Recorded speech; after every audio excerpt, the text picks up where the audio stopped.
We want to earn your business.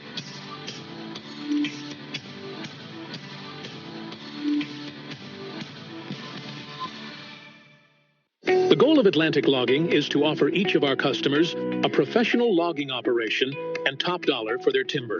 In short, you should have a peace of mind knowing that your timberland is contracted to be harvested with an extraordinary, well-trained, experienced, and dedicated logging company to get the job done in a time-efficient manner with precision and professionalism. Call 252-229-9997. Atlantic Logging is a proud supporter of West Craven Athletics. Our experience, dedication to excellence, and project site cooperation set Bryn Glass apart from other glazing contractors. In business since 1989, Bryn Glass strives to provide a professional and pleasurable experience throughout the construction process. We invite you to visit our commercial gallery for an overview of our completed projects. The homeowner is the sole focus of our residential division. Through extensive conversation and planning sessions, we come to understand the look and feel a homeowner's desires. Our mirrors are all cut to fit the area, and we offer several edgework custom options for you. Our shower enclosures are all custom designed and fabricated to fit each application. There are numerous glass and metal surrounds for the shower of your dreams. As a finishing touch, we offer a wide variety of bath accessories. Call 252-637-4996 for Bryn Glass, a proud supporter of West Craven Athletics.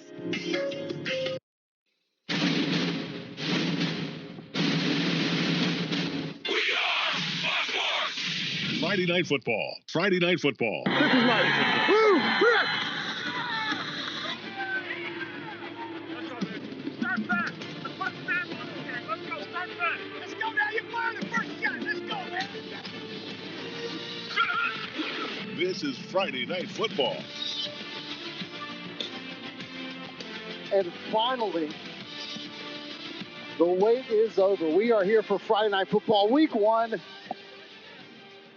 It's a mixed start time for a lot of the high schools around Eastern North Carolina, with inclement weather forcing games on Thursdays. Some games got played on Friday. We're here on a special Saturday edition of Friday Night Football as the West Craven Eagles, coming off of a 12-2 season last year, undefeated in the Three Rivers Conference, facing off against the Havelock Rams, who finished 5-1 in the Coastal Conference. And if you remember last year, West Craven, a 7-0 victory at Wilbur Sasser Stadium. How excited are you? Tough game they had last year.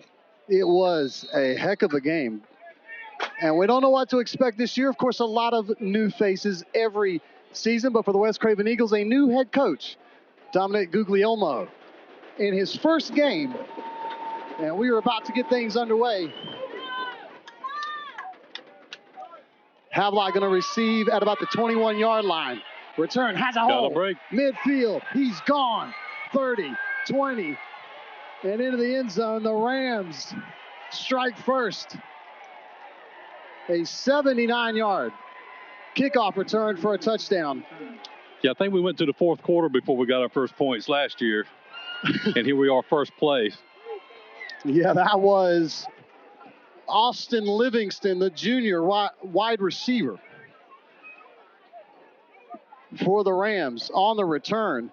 And again, hit the hole and it parted. And once he got behind those blockers, it was all said and done.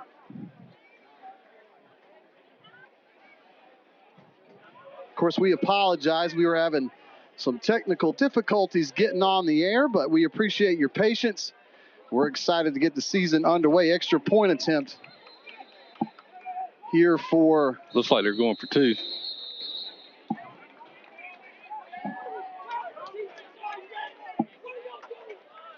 And getting a little testy early here. Timeout on the field. And we do have a timeout. So Havelock on the early 6-0 lead. And I think I can finally catch my breath. Yeah, you've been hustling there, Mark. So if you heard me at the beginning barely get out the intro, I could not, but we're glad to be on the air, and thank you for listening on 252 Fox Sports Radio, 107.5 FM, WWMB 1490 AM, of course, on Facebook Live. The TuneIn radio app, just search for WWMB or ask your Alexa device to play WWMB, and we will have the full replay on the 252 Fox Sports YouTube page. 2-point conversion for Havelock. Williams lines up in the backfield, and he will walk it in. Well, happy 2026 football to you, John. Yeah, I'm glad we're back in the saddle, so to speak. Well, we had rain last night. The game was up until Friday afternoon. They had planned on playing the game on Friday, rain or shine, but we had some thunderstorms in the area. Lightning. So they moved the game to Saturday, and the weather has turned out to be a little balmy, a little hot. We're not used to all this sunshine. Right. On the equipment. It has been. I was glad to be back. And for the Eagles, not the start that they wanted. You can't think that's how the special teams faux pas there. And again, this is the first game for a new head coach, Mike Twitchell, after the success last year, falling a game shy and really just points shy of making it to the state championship last year. So I think everybody's anxious to see how this offense looks under the new coach. And we go from losing a lot of offensive production from DJ Davis to the new quarterback this year, sophomore CJ. So from DJ to CJ, Christopher Person Jr. will assume those duties starting tonight. And again, remember last year, DJ, that's a lot of offense. He was over 2,000 yards passing, 1,000-yard rusher, a lot of touchdowns, short kick. The Eagles are going to fall on it on their side of the 50 at about the 47. So I think the Rams might have been trying to catch the Eagles off guard and instead give the Eagles some great field position to try to answer back on the scoreboard. Speaking of DJ again, we saw several games last year where he would put the team on his shoulder and just will it to a victory. And now we have to see who's going to step up like that this year and be that kind of offense. So they'll line up in a shotgun formation. CJ Person, handoff. And to the line of scrimmage, he'll keep his legs churning. And maybe one. We'll say 1.5 yards, close to the 49-yard line. And that is Terrell Dixon. Remember last year, he got a lot of carries, changed his jersey number this year. But we'll try to keep you updated. I know you're excited about number 18 who returns from last year, having some stellar performances. Quick pass. And it's Sumner. Sumner will get it past the 50-yard line into Rams territory, close to the 45-yard line. Looks like they'll mark it about the 47 of Havelock to bring up a 3rd down and 5. Number 14 with the catch, pick up a 5 yards. Ball spotted on the Havelock. 47. So yeah, last year, close to 1,000 yards receiving, 9 touchdowns for Cuthbertson. Between him and CJ, they actually were a 1,000-yard rusher themselves, close to that. Wow. Both of them well over 400 yards last year. Handoff. Dixon, close to the yardstick. Will depend on the spot. It looks like he's going to be just shy to about the 44-yard line, or just shy of the 44. It looks like the marker's set right at the 42. So they'll need a full yard here. And so Coach Guglielmo, who comes from Missouri, originally though an upstate New Yorker, he will go for it. All 4th down and gamble. He'll stack a big package and run it right up the middle. Very similar to the tush push, if you will, on the high school level, but he's signaled a 1st down. More than enough for a 1st down. CJ Person pushes it to the 41.5, so he's a half yard on the good for that. So the Eagles keep the drive going. Just past the 10-minute mark in the opening quarter. Welcome to Georgia Stadium. Great crowd out tonight or should I say this afternoon, Yeah. for some Saturday football. And Bryson Peterson will come in and line up at tailback, right beside Person. Person gets a snap on the shotgun. Quick throw. It's complete to Peterson. Peterson's got the first down and then some. Down the line of scrimmage. Very nice play. Peterson, nice screen pass, and then he just turns on the speed, finds the gap, and inside the 20 to the 17-yard line. So the Eagles are in the red zone. And they're looking to hurry up. They'll keep Peterson in the backfield. Person lines up as the quarterback, 3 wide receivers to the far side. Fake the handoff. Person will throw short and nowhere to go. And his forward progress was stopped about 10 yards before they finally blew the whistle. It'll be a loss on the play of 5 yards. And in that play, you're just trying to get the ball to one of your playmakers. But Havelock had that side of the field covered very well. Yeah, I got to believe 18 is going to be on everybody's radar as far as making sure he's covered. He had such a great year. And then he did. Sumner, again, Fancy is his name. Amari Sumner, who had, and it feels like he had way more than 7 catches. That's what Max Preps has him listed, 72 yards. Remember, he had just clutch plays. So he steps in, and I think he's probably going to get a lot of touches as well. They'll fake the handoff to him, and Person will keep it himself inside the 15 and still on his feet. And finally, Rams will bring him down. Good gain, though. But a nice run by Person. They'll spot him at the 12-yard line, and the Eagles are really knocking on the door now. Quarterback keeper Person pick up a 12 on the play, 3rd down and 4.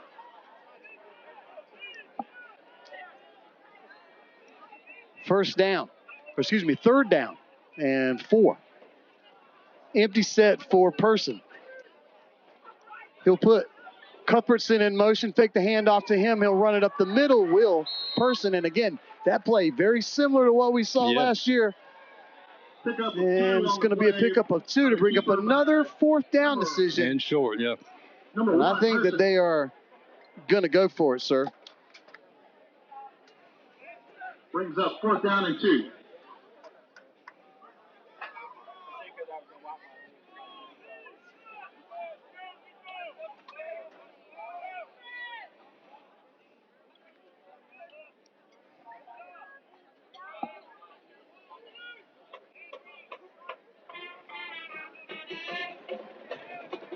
Big 4th down and 2 here for Person. He'll hand it off to Peterson. He's got a hole into the end zone. And that play got to credit the offensive line, creating some space. And Peterson just saw that grass and took off running. And the Eagles reach Fader to cut the lead to 6. Or excuse me, to 2. Yeah. And I got to say, I was a little impressed with that drive. I mean, a good balanced run, pass. It was a great one. Yeah, it was good balanced drive.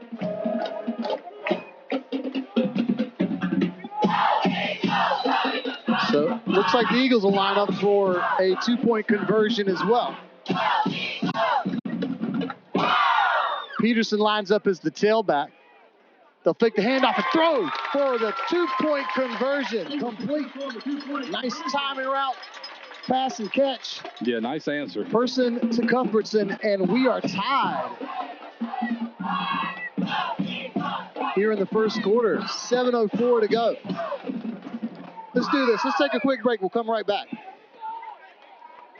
Stay cozy in winter and cool in summer with a new energy-efficient heating and cooling system. Even better, you could be eligible for up to a $2,000 federal tax credit just for choosing a qualifying heat pump. And the perks don't stop there. You may even be eligible to receive up to $8,000 in rebates towards the installation of qualifying heat pumps. To learn more, call us, your Daikin Comfort Pro, today. Lilly Enterprises HVAC.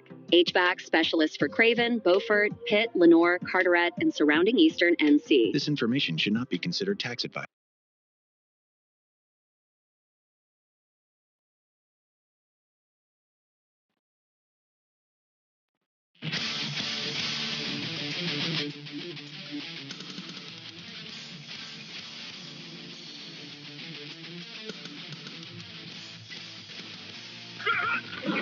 Friday Night Football. We welcome you back to Jordan Stadium. And we're all tied at 8. 7:04 to go here in our first quarter. Kick bounces, and the Rams will return at about the 24. Still on his feet, rumbling past the 45, and that is Michael Gatling, the senior. Much different start this year than we had last year, Martin. Much different. To the 48-yard line. You are not lying there. These are not similar storylines. No, if you thought the sequel was just going to be using the same old script, no. No, sir. No. So far, this one's been action-packed. Empty set for the Rams as they start. Ooh, and that's incomplete. Caleb Montaigne, the sophomore quarterback. And then he had to take his lumps last year as a freshman quarterback, but he got better as the year went on. He did. And the expectations are, again, that he's going to be the next guy to carry the Rams into their success. And again, they had a much better back half to the season, got off to that a little bit of a slow start. Yeah.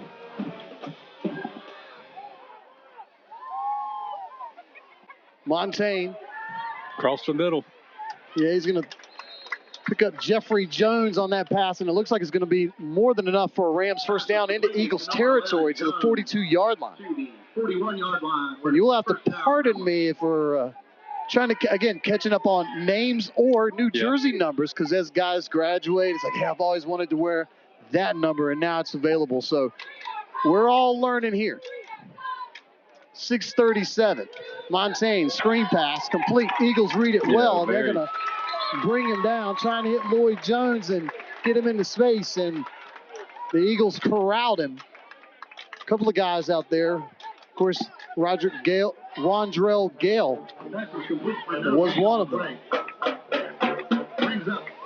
But they even have, again, I think some guys very familiar in the defensive side of that, certainly in the secondary as well. Ben Dennison, though, when you talk about linebackers, number 4. This guy's a playmaker, so watch him, because he can make something happen.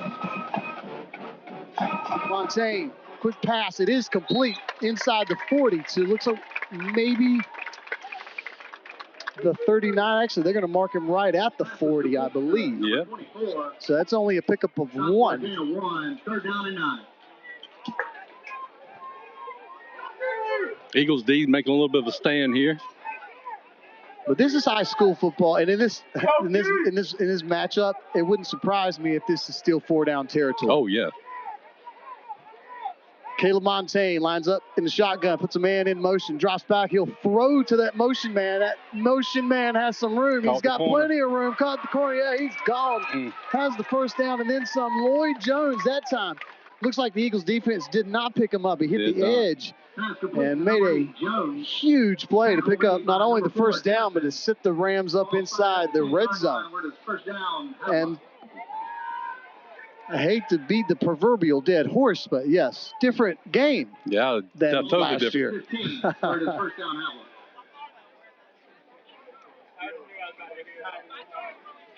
Was the defensive slobber knocker. Here's another run for Jones, and he's got a pickup of about 6 yards, close to the 10-yard line. We'll say inside the 10 to about the 9-yard line. Tackle made by number 14. Sumner. Clock moving, 5:09 to go. And that cloud could sit right there in front of that sun all day. He's my friend. It has been a very nice afternoon, though. Very much a stark contrast to the rain and thunder we had yesterday around this time. Montaigne pumps, throws another screen pass. He's got a man. It's complete. We got a flag on the play. He hit Austin Livingston, the man who put the Rams on the board with his kickoff return to start the game. I did not see what brought the flag out, unless there was some face mask or something, maybe. Well, we'll see. The body language says it's against the Rams. Oh, yeah. I'm thinking this is the holding variety. Yes, I'm holding. It's too hot for holding. Chop, I'll tell you that. It is holding against the Rams, so they'll mark it back to the, what would we say, about the 13-yard line, in between the 13 and the 14-yard line. 18, excuse me. Good job, good job. Got new glasses. 4:43 to go here in our first quarter. Montaigne drops back. He's got some pressure. Yeah, he's going to find a man and just off his finger, right off the fingertips of Milton Brown, who was open, had a little bit of space there, but this is going to bring up 3rd down and 14 for the Havelock Rams.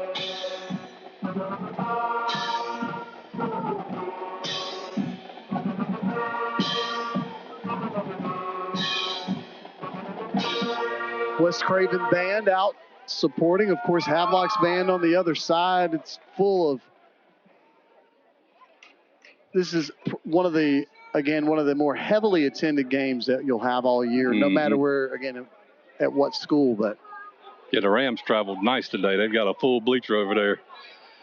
And it'll be Livingston and trying to get around the edge. But that play took too long to develop. He just could not find a way to get around the defense. And so Livingston's brought down, and this will bring up a 4th and 15, a loss on the play of 1.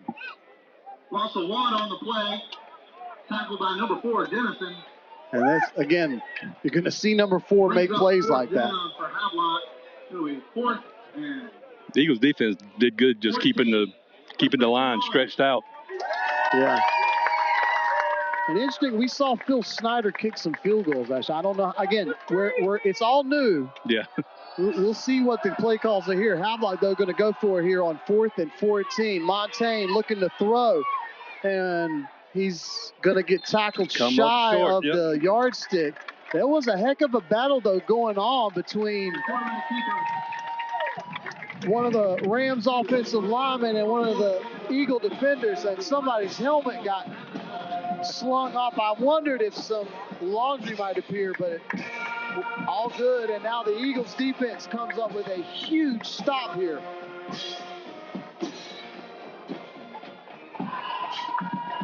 Meeks, Richie Meeks doing some good work as well, I think, on that defense, and so give him some credit there. Now the Eagles will take over here on offense. 3:41 to go in our opening quarter.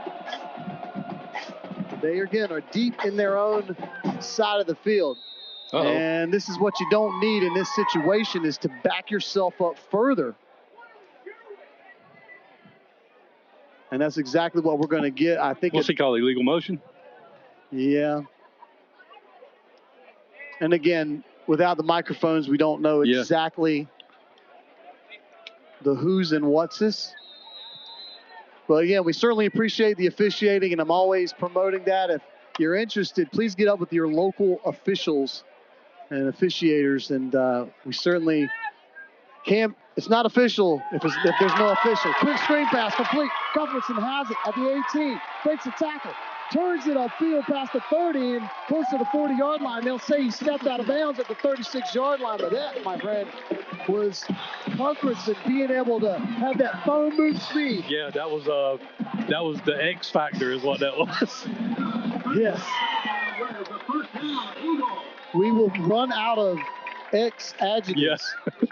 But you're an X-Man fan, so he's my X-Man this year, I'm telling you. Austin Morris looks like he's lined up in a little bit of a tight end situation. They will run it. Oh, good block, good block. Dixon past the 45, close to midfield, and they'll say he stopped at the 48-yard line. A nice run by Dixon, Terrell Dixon. And I'm going to try to share some of this audio with folks because we missed the opportunity, but I talked to Coach Googs about this. Coach G, Coach Guglielmo, I'm sure I'm going to call him a lot of things during the year.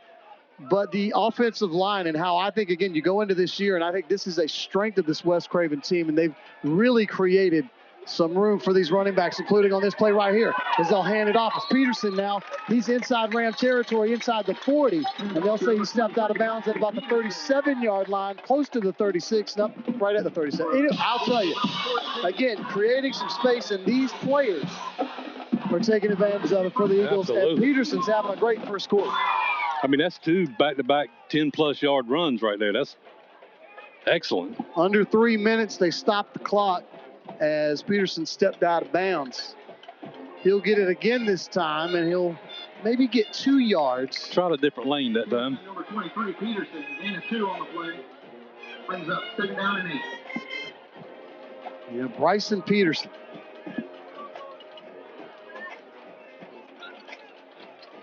So if you're just tuning in, the game got started on a 79-ish yard kickoff return by Austin Livingston for a touchdown.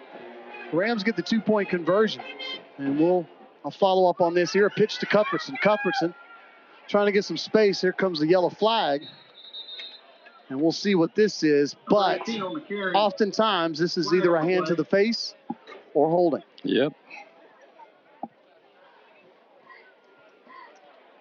We get the holding. After the kickoff return for a touchdown and the 2-point conversion, again, this is just tuning in, Eagles took their opening offensive possession and drove down the field. Again, great plays, and then capped it off with a C.J. Person touchdown and a 2-point conversion, and we're tied here. This is a penalty on the Eagles, so they'll march this back.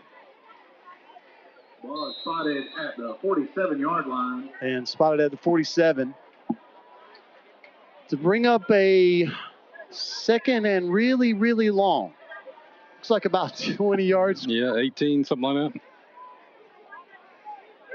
Great. The field looks fantastic, by the way, after all of the rain we got. Painted up nice at Eagle insignia, sitting in midfield, looking really sharp here. High snap, but Person will haul it in.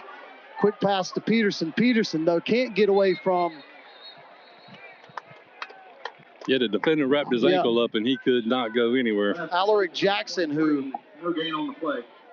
That's a rodeo trick where you rope the guy up at his feet. Yep, and wait for the reinforcements. And so this brings up about a 3rd and long, about the same distance. Scoreboard says 3rd and 20.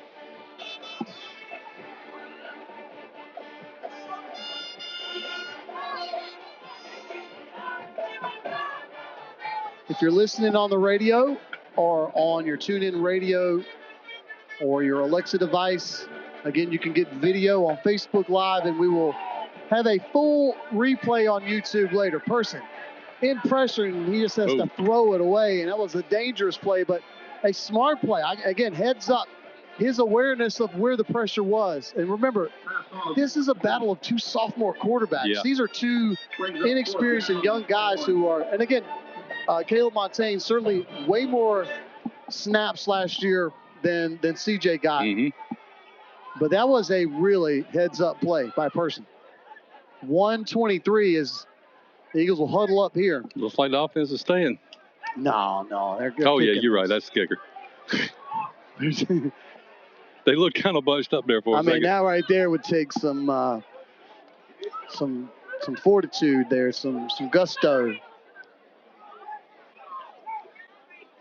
But right now, with the game tied up at 8, and both defenses have come up with stops here. Nice This kick. punt is going to drop at about the 18. It's Livingston again. Livingston looking for some room, and he's got it down the sideline.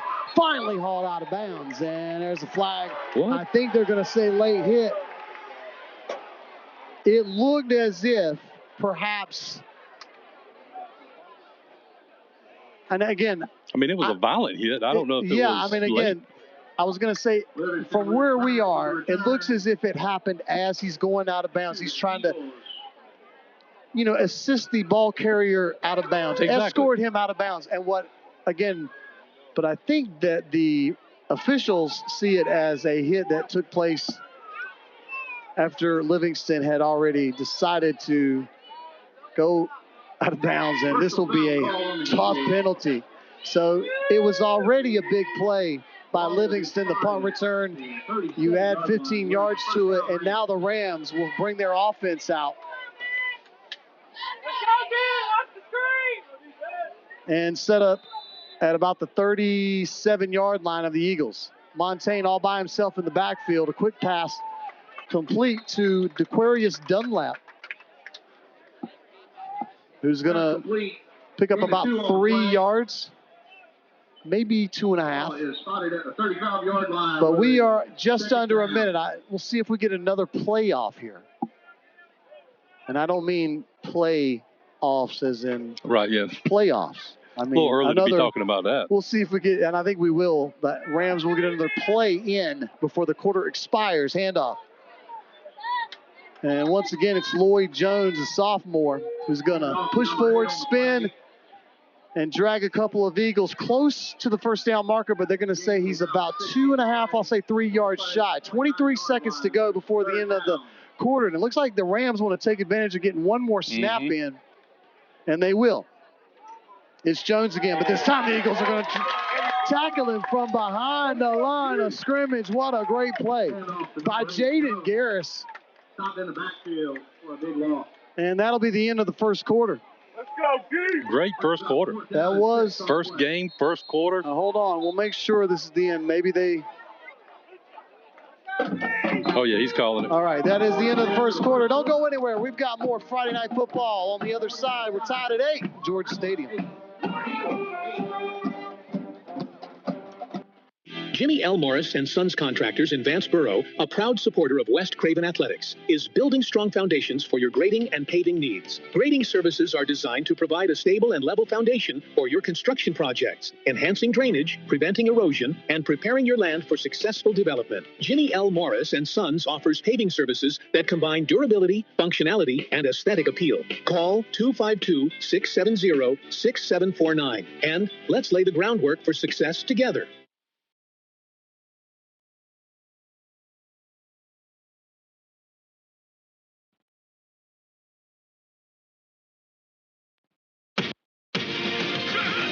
This is Friday Night Football.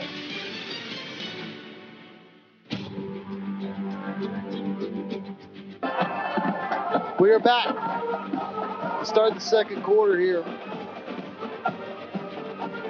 on this special Saturday edition of Friday Night Football, the first game of our 2026 season. We're having battle of the bands out here. Montaigne drops back the first play of the second quarter. He's going to run with it. Has a lot of room. He's going to get to the 10, to the 5, touchdown. Caleb Montaigne, a 33-yard touchdown run. And you cannot allow that much space, but that looked like the old, hey, everybody go long. Right. Yeah. It created so much space in between where all the receivers were. Yeah, and you could tell nobody had put a spy on him out of the backfield. Yeah, again, you got to credit the sophomore there. I think, again, that's one of those, you get a couple of snaps, and again, I think Person can make that play as well, but defensively, that's an adjustment you got to make.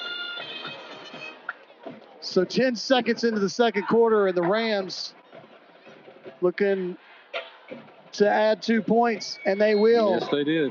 As Lloyd Jones will get the 2-point conversion. Conversion successful for the Rams. 16-8 is our score. We'll take another quick break. You stay right here. More Friday Night Football on the other side.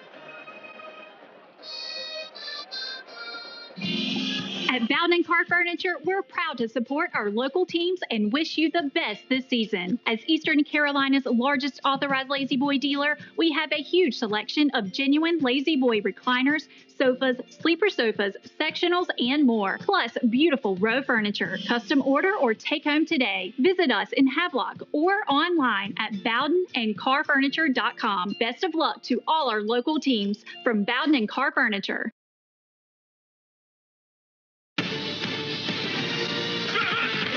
This is Friday Night Football.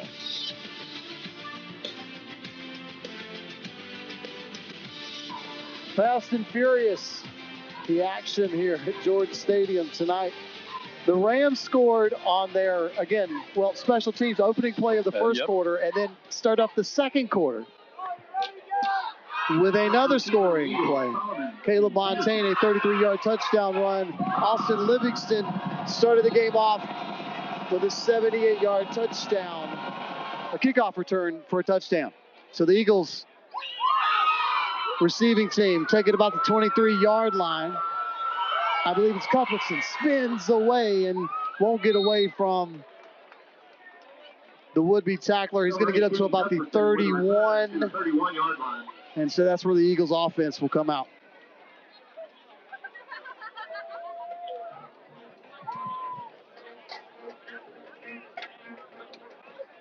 Ball is spotted at the 31-yard line where it is a first down, Eagles.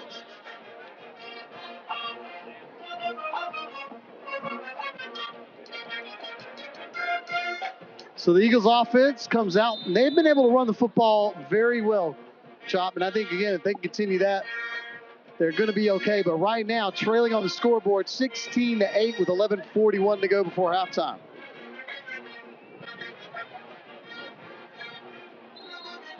Yeah, if they could figure out how to shut Havelock down in the first few seconds of each quarter, seems like they'd have a big goose egg on the board. Carried by number 23, Peterson. So Peterson No gain on the play. gets to the line of scrimmage, and that's it to start the first play of their first possession of the second quarter.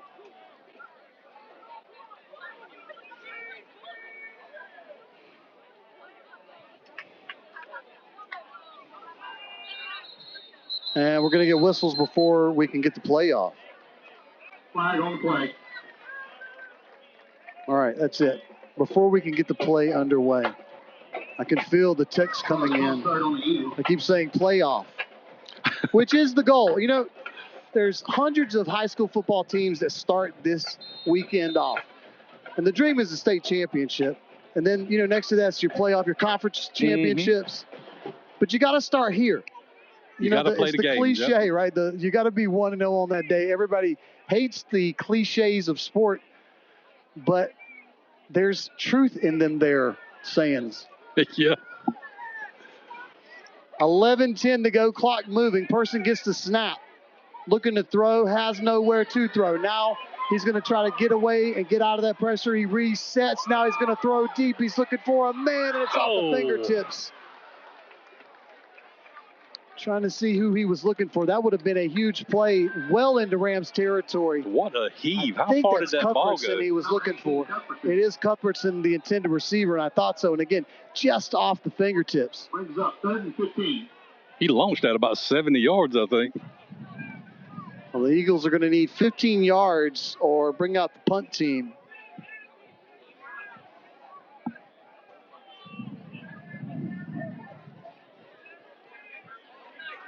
Glad to have you aboard tonight on our first week of the season, and we're excited to get it underway. And as I said, it's there's a lot of new faces, but there's a lot of familiar faces with this Eagles team. And we'll talk about that throughout the broadcast and throughout these next few quarters here. A nice complete pass to Landry Tyler, who gets the first down for the Eagles. They needed to get to the 41-yard line, and he'll get up to the 43. A nice throw by Person. A nice catch on the other end. And again, knowing that you're going to need that one play, and you got to come up with at least 15 yards, and they come up with about 17 or 18. It's this battle of two sophomore quarterbacks. Screen pass, Sumner. Past the 45 inside Rams territory and steps out of bounds. There is a flag on the play. Pass complete to number 14, Sumner. Flag on the play. Last year, Sumner wore number 21. This year, he's number 14, which was last year Terrell Dixon. This year, Terrell Dixon wears jersey number 0.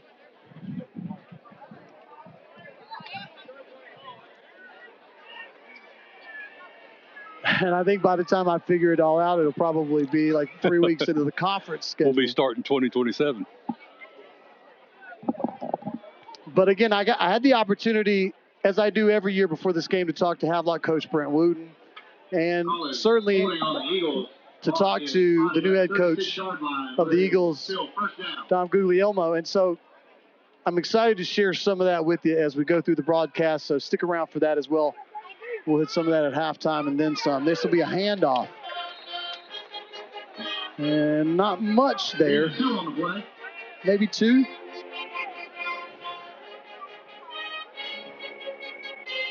But one of the things I talked about with Coach Wooten is there's a lot of continuity. You got Coach, his brother, his part of the coaching staff, his twin brother. He's got Caleb King, who's been a part of that program for so long. But there's a lot of familiarity because a lot of the coaching staff that the Doms come into here, I mean, again, they know each other. Mm-hmm. And we'll talk about that. And again, he's coming in with some players who are already knowing how to play in this system. Person gets the snap now. Pressure. Can't get away from it. Now he's going to be sacked.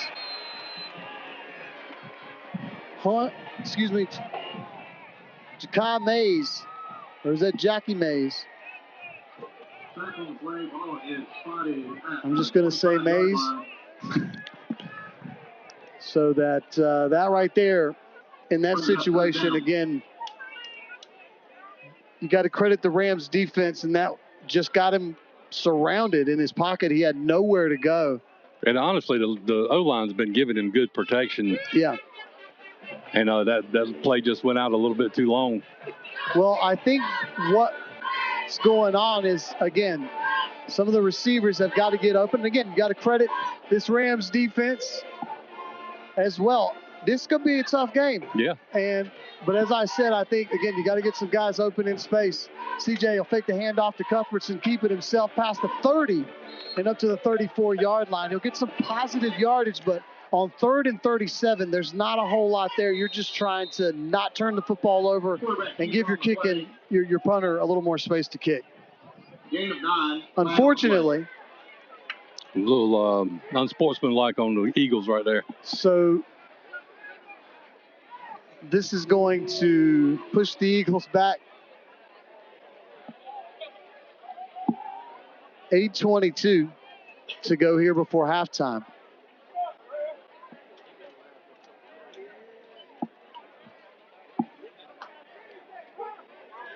That happened after the play, too, so it'll probably still be 4th down. Wait a minute. What? Well, while we're figuring all this out, because I don't think everybody's sure of what's going on here. First game of the year, everybody. Yeah. Working the bugs out. Including us. We had intended on being on the air a little bit earlier than we did. And everything went, as it always does week 1, right? Everything goes haywire, and then you're sitting there scrambling. And we are a team of, let's count them on your hands, 1, 2. Yeah, and basically 1. Right. My part in this team is go like, are we good?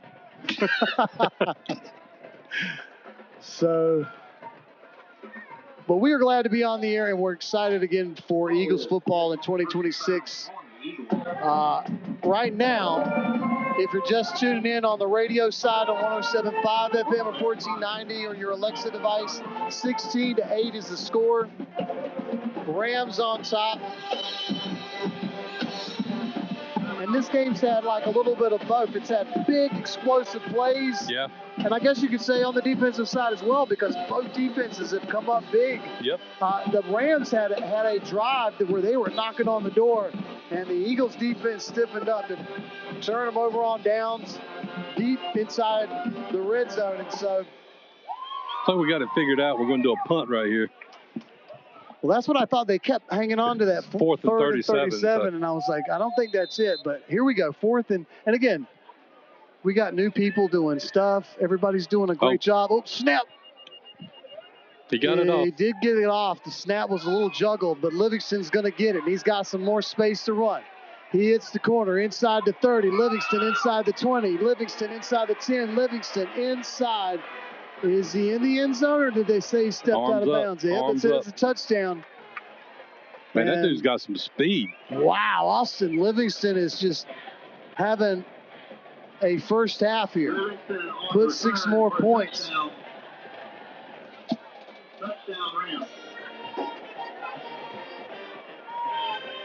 A junior.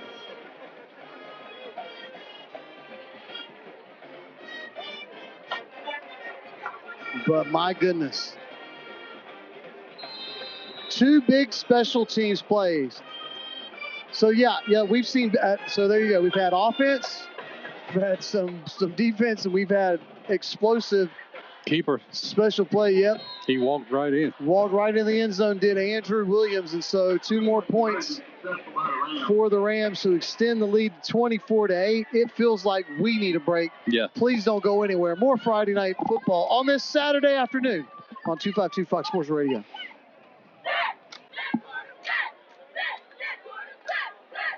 The goal of Atlantic Logging is to offer each of our customers a professional logging operation and top dollar for their timber. In short, you should have a peace of mind knowing that your timberland is contracted to be harvested with an extraordinary, well-trained, experienced, and dedicated logging company to get the job done in a time-efficient manner with precision and professionalism. Call 252-229-9997. Atlantic Logging is a proud supporter of West Craven Athletics.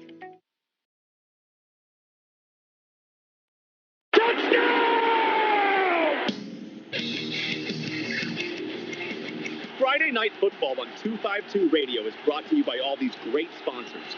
Robinson and Stith Insurance, Bowden and Parr Furniture, Jimmy L. Morris and Sons Contractors, Atlantic Logging, Lilly Enterprises HVAC, and Bryn Glass. 24-8 is our score. Havelock on top, 8:03 to go. Here in the second quarter from Jordan Stadium. Glad to have you aboard. And the Eagles, again, have had their opportunity. I think this is one of those things where it may be one of those they're going to need, obviously, some more defensive stops. Oh, yeah. But they'll get the ball to start the second half. But what they've got to do is keep up with the Rams on the scoreboard. They can't let the Rams get too far away. They got to lock down this special teams play, too, because, I mean, two of these touchdowns have been on special teams. They sure have.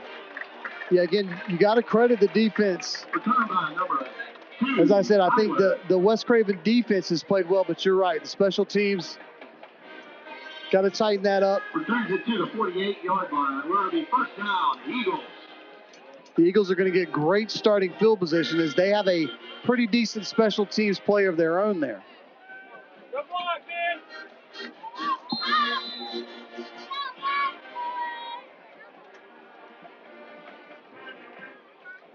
Dixon will come out as the tailback. Person lines up in the quarterback position. They'll bring 2 wide receivers to the near side of the field.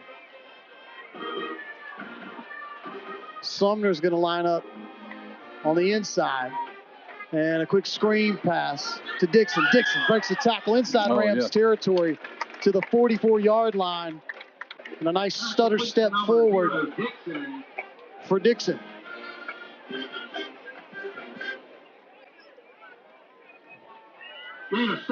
Phil Snyder has these yellowish neon cleats that throw an old man off for a penalty flag very easily, Phil. So if you're, they're nice. I'm not. It's my fault. I'm blind. Quick pass, Person. It's to Sumner, who gets to the 40, actually to the 39-yard line. A nice pass and completion. Move those chains.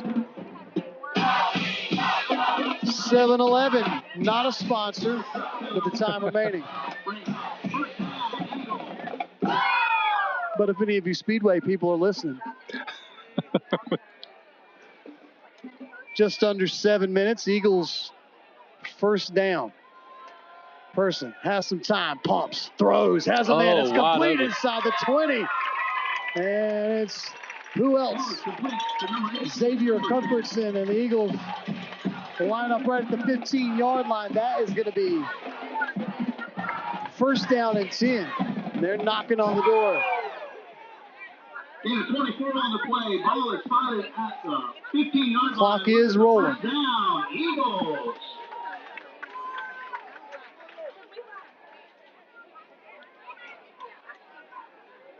Peterson's going to come in as the tailback now. as the receivers are shuffling around, and they'll line up trips to the far side. Looking that way is Person. Now he's going to run. No, now he's going to reset and throw, and he has a man that's just through the hands of the intended receiver. And Ty Wallace had it right there. Yeah, got to make that catch. Couldn't hold on to it. That was a great play by Person, who, again, the ball placement was good. Yeah.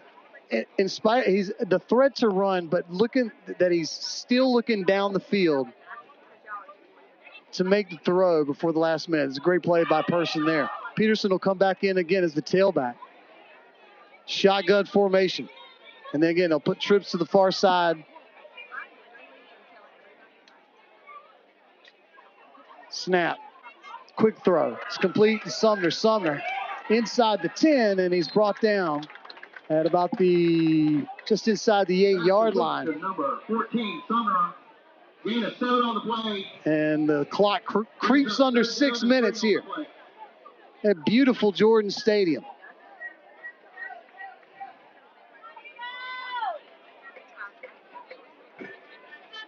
Sun almost ready to set behind the west side of Jordan Stadium, and it again will be beautiful. If I wasn't too busy doing this game, I'd probably try to grab some photos of that. But I got a camera guy over here who's probably going to capture some of that. Handoff. Oh, nice. Oh, look at that. Nice counter, yeah. Untouched.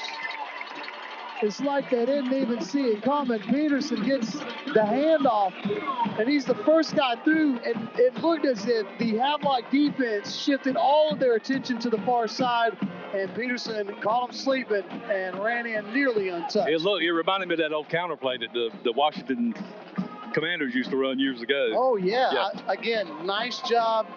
Get everybody going in one direction and cut back.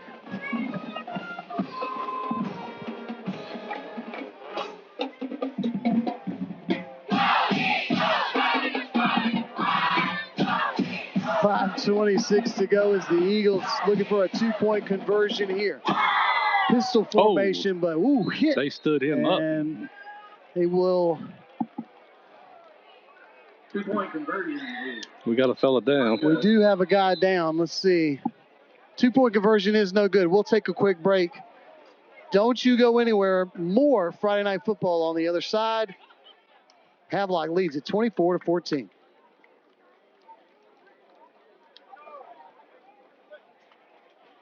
Now that this is the sound of a traditional HVAC system. But this is the sound of a Daikin Fit heating and cooling system. Its inverter compressor may help you save money on energy bills compared to less efficient non-inverter options. Ready for a system that's this quiet and efficient? Call us, your local Daikin Comfort Pro, today. Lilly Enterprises HVAC. HVAC specialists for Craven, Beaufort, Pitt, Lenoir, Carteret, and surrounding Eastern NC. Lilly HVAC.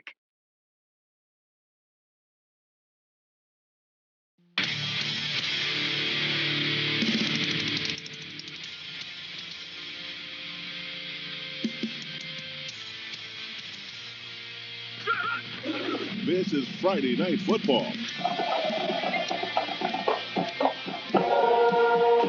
West Craven needed to respond to Havelock's offensive outburst of points, or special teams outburst in 2 of those cases, but nonetheless they do so. They missed a 2-point conversion, but a 10-point lead here, 5:26 to go before halftime. And this is where the West Craven has got to get this special teams. Yeah, you can't. They got to get it locked down. Cannot allow basically what looks like, and special teams a lot of times, especially kick coverage, is fill in your space. And Livingston's finding, right, there's nobody there. And so when there's nobody there, it becomes a chase game.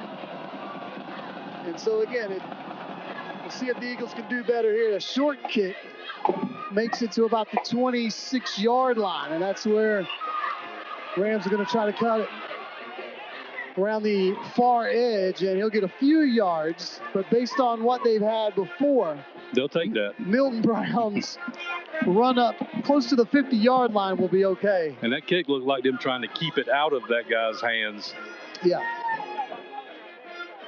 And again, credit Austin Livingston, who has had two big special teams plays.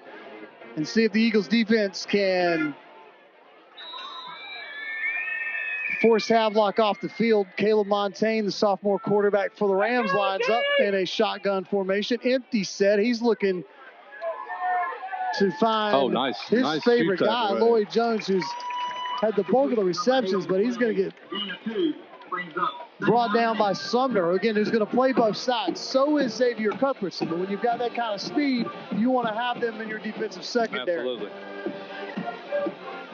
4:23 to go. Second down, and we'll say 8.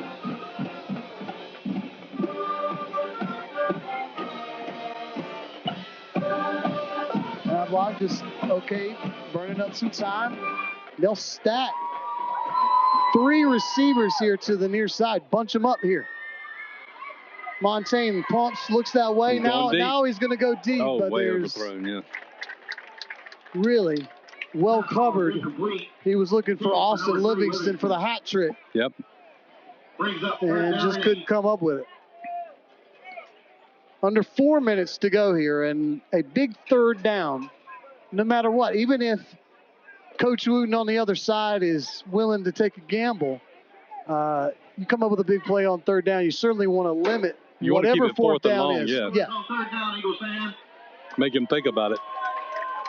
The Rams will come up in a pistol. Montaigne looks and throws. It's Jones again. Yeah. And Jones breaking a tackle. He gets just shy of the midfield stripe. It brings up a 4th and 6. And so this gives Havelock options, but it looks like Wooten's going to look. You got the lead. Yeah.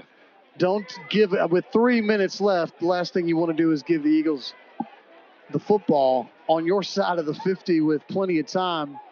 Didn't take them long to find the end zone in their last offensive possession. So he'll send out the punter. And I believe that's Cuthbertson deep all by himself.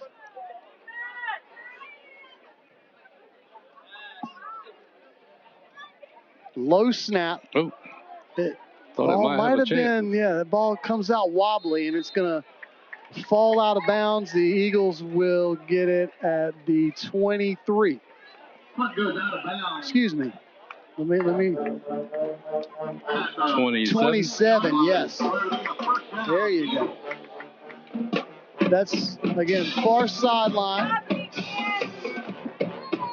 And that's where the Eagles will bring out their offense. Person has had a pretty good start to the season so far.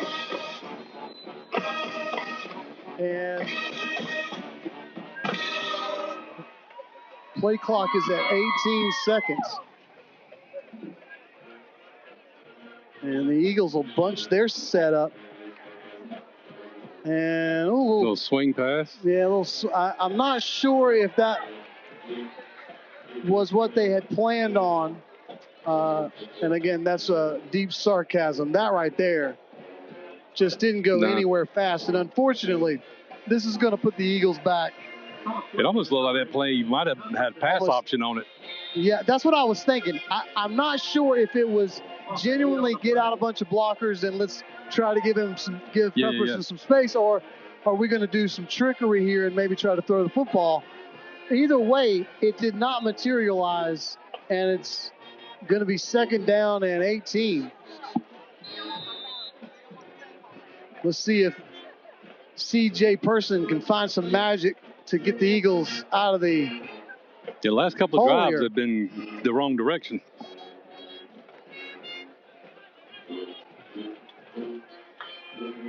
Well, they scored last time. Oh, yeah.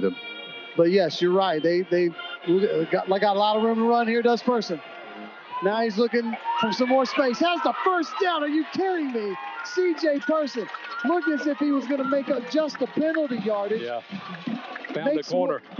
Makes a move, makes one guy miss, and then has the first down.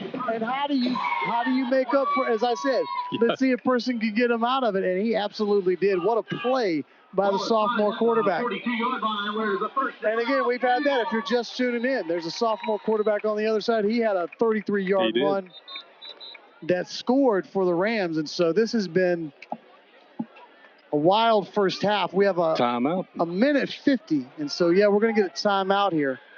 I think it's important. Now, we're coming up to halftime. So here's what you want to score. You do. And then you get the ball to start the second half, which gives you an opportunity to start to control the right side of the scoreboard. But again, you know,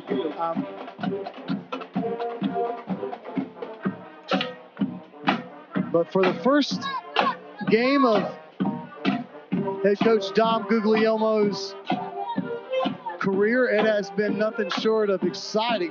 I mean, between these two county rivals.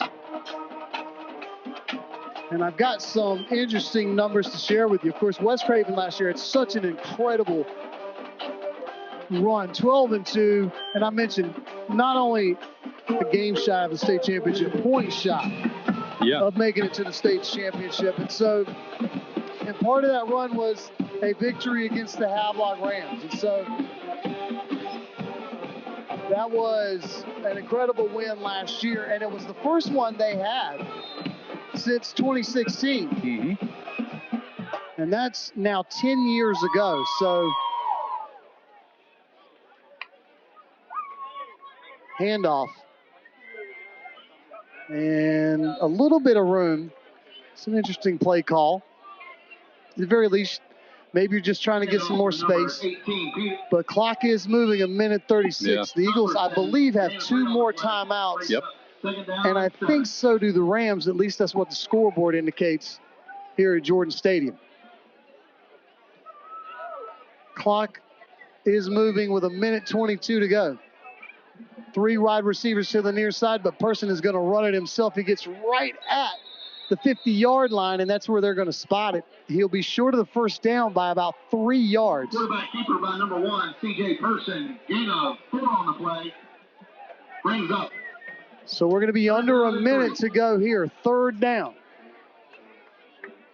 57, 56. Person calmly gets the snap, hands it off to Peterson. Good Peterson has some room. Stiff arm. He's running into the 20. It's Cuthbertson. End zone touchdown. And there's a flag on the play. Oh, no. I mean, it definitely was a hold right there, but I didn't spot the jersey number. I thought it was Peterson, but it was Cuthbertson on that incredible run. But now the flag is at the 20-yard line, and so it's going to be 10 yards from that. So it's still going to be a positive play. And a first down, And a first down should get them at the 30-yard line.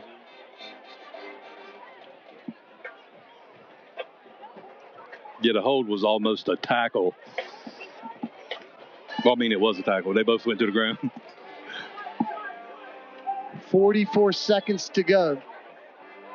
And let's see, again, penalty at the 20. They'll mark it to the 30. They'll spot it. It's on the near hash mark, the home side of Jordan Stadium. And the Eagles have some time, and they've got a couple of timeouts. And they've come up with big plays already, including Cuthbertson's run, which, there's not that hold there. Yeah. Oh, my gosh. So we're going to get an empty set, at least to start this. But I'm betting we're going to get Sumner in motion on a sweep if they line this same play and run it up.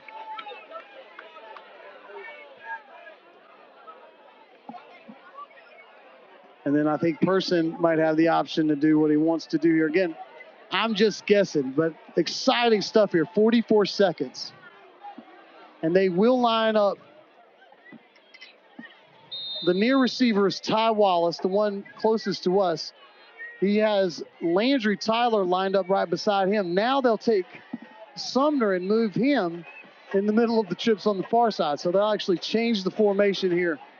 And that might have been part of the plan all along. What do I know? Here's Person. Going to make some space and find a man and complete inside the 20 to the 14-yard line. And a nice job of person to readjust and reset, make a new pocket outside of the original and find a receiver, move the chains, and it's 1st and 10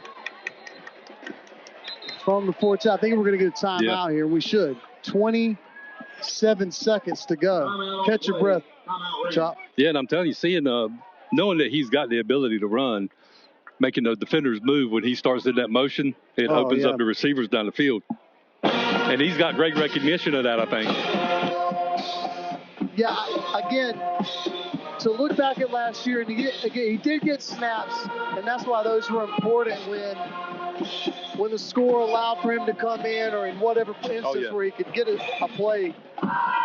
But we saw him run for 30 yards earlier. But he certainly, and look, I think he certainly has some great coaching on the staff, but certainly, I'll give credit to his dad, who is a heck of a guy, and I'm sure has had some input in there. But he looks so mature. Oh yeah. For a sophomore in that regard. So for a guy who I was wondering didn't get those kind of snaps. But again, remember, we're still just 27 seconds shy of only the first 2 quarters of the season. He does, like you said, he doesn't look panicked whenever he starts moving around. It's like he's looking for his open guy downfield. Yeah, and making big plays once he makes those adjustments. He'll have an empty set here. He'll pump. He's going to run with it. He's got some room. Breaks a tackle. He gets just inside the 10 to the 9, and I think we're going to get a timeout here. Yeah, it was Havelock apparently that called the last timeout. And this will be West Craven, I think. I don't know. I mean, according to the scoreboard. Yeah, and that's all we got. Yeah, that's. So, let's just go with it. Sun is out here at Jordan Stadium on a bright August Saturday afternoon. Next week, college football will be all across your television screens, but we get to officially start football season. This counts. It's a nice big game atmosphere, 2 county rivals, so many storylines, as I mentioned. And really, we could not be more blessed with big plays. If you're going to have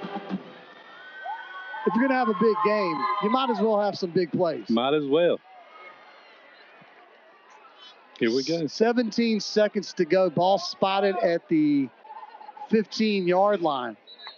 And they'll line up a running back it'll be Terrell Dixon beside. Havelock called a timeout. I think they just wanted to see what West Craven was going to line up in. Well, I think they should change it.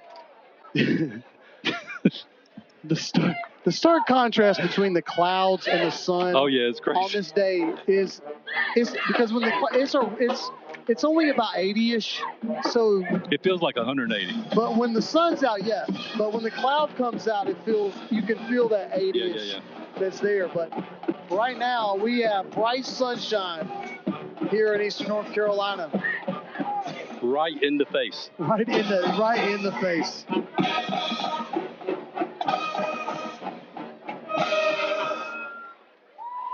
So which anybody that's not in Eastern North Carolina, we've had some very hot weeks here recently. It has been a little warm. 17 seconds to go here in our opening half.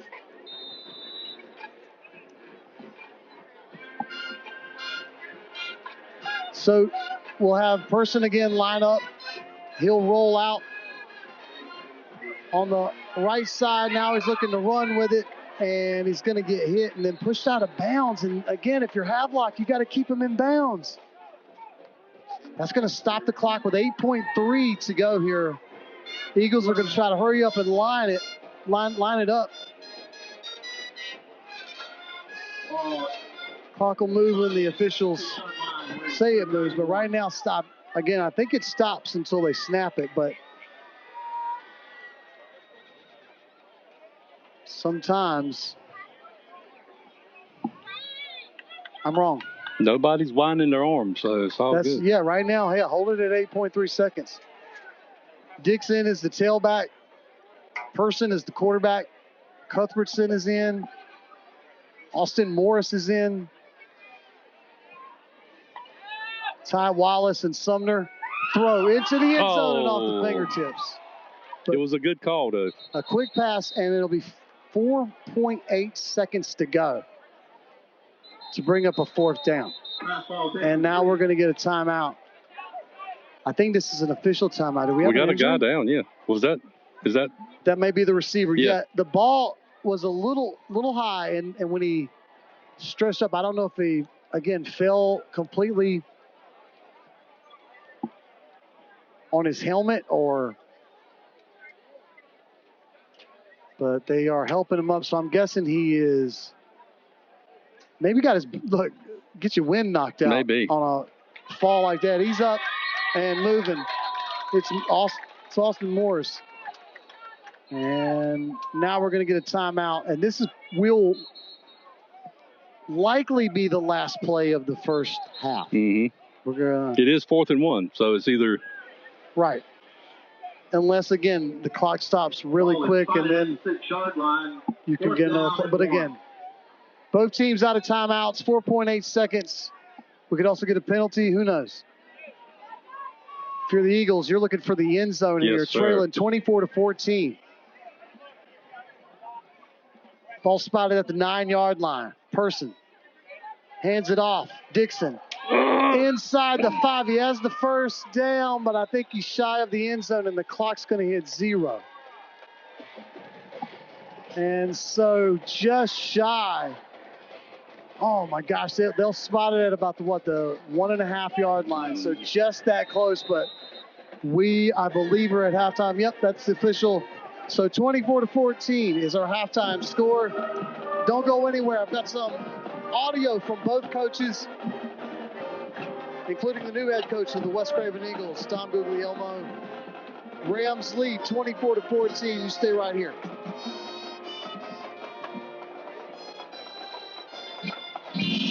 At Bowden & Car Furniture, we're proud to support our local teams and wish you the best this season. As Eastern Carolina's largest authorized Lazy Boy dealer, we have a huge selection of genuine Lazy Boy recliners, sofas, sleeper sofas, sectionals, and more. Plus, beautiful row furniture. Custom order or take home today. Visit us in Havelock or online at bowdenandcarfurniture.com. Best of luck to all our local teams from Bowden & Car Furniture. Our experience, dedication to excellence, and project site cooperation set Bryn Glass apart from other glazing contractors. In business since 1989, Bryn Glass strives to provide a professional and pleasurable experience throughout the construction process. We invite you to visit our commercial gallery for an overview of our completed projects. The homeowner is the sole focus of our residential division. Through extensive conversation and planning sessions, we come to understand the look and feel a homeowner's desires. Our mirrors are all cut to fit the area, and we offer several edgework custom options for you. Our shower enclosures are all custom designed and fabricated to fit each application. There are numerous glass and metal surrounds for the shower of your dreams. As a finishing touch, we offer a wide variety of bath accessories. Call 252-637-4996 for Bryn Glass, a proud supporter of West Craven Athletics. As a Daikin dealer, I have the solutions you need for total home comfort. So if you want the chill of the Rocky Mountain air in your bedroom for summer, you can. Or if you prefer the warmth of the California sun this winter, that's no problem either. And if you simply desire that just right feeling of the New England coast, well, it's home comfort you decide. Daikin, perfecting the air we share. Lilly Enterprises HVAC. HVAC specialists for Craven, Beaufort, Pitt, Lenoir, Carteret, and surrounding Eastern NC. Lilly HVAC. Have you had a review of your insurance policies recently? Hi, I'm Jim Robinson with Robinson & Stith Insurance. At Robinson & Stith Insurance, we understand the hard work that goes into securing your assets. Whether it is your home, car, business, or boat, you need insurance to protect your hard work. Robinson & Stith Insurance has been serving Eastern North Carolina's insurance needs since 1905. We believe it is not just the policy that serves you, but also the people. Our no voicemail policy means that whenever you call our office, you will speak to a live person who will be happy to help you. Our dedicated team of professionals is here to help and will be happy to provide no obligation reviews of your insurance coverages. Stop by and see us at 513 Pollock Street. Give us a call at 633-1174, 633-1174. Robinson & Stith Insurance, complete insurance since 1905. We want to earn your business.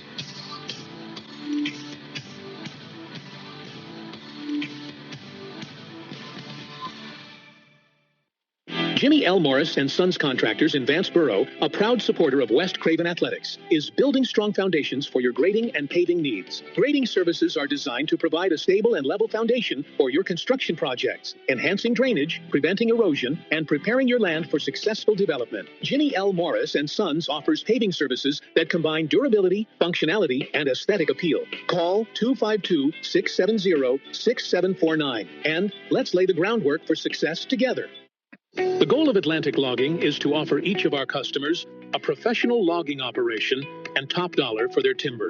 In short, you should have a peace of mind knowing that your timberland is contracted to be harvested with an extraordinary, well-trained, experienced, and dedicated logging company to get the job done in a time-efficient manner with precision and professionalism. Call 252-229-9997. Atlantic Logging is a proud supporter of West Craven Athletics. This is Antoine Pittman, head men's basketball coach for the West Craven Eagles. Your home for West Craven Sports is 252 Fox Sports Radio, 107.5 FM.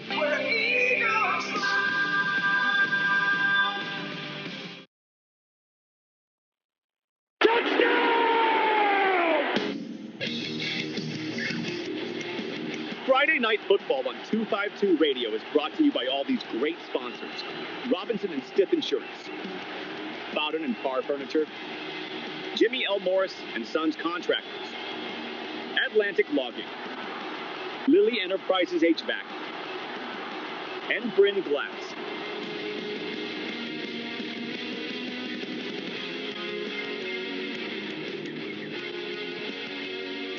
Halftime from Jordan Stadium. Rams lead the Eagles 24-14, and we're so glad to have you here on week one of Friday Night Football.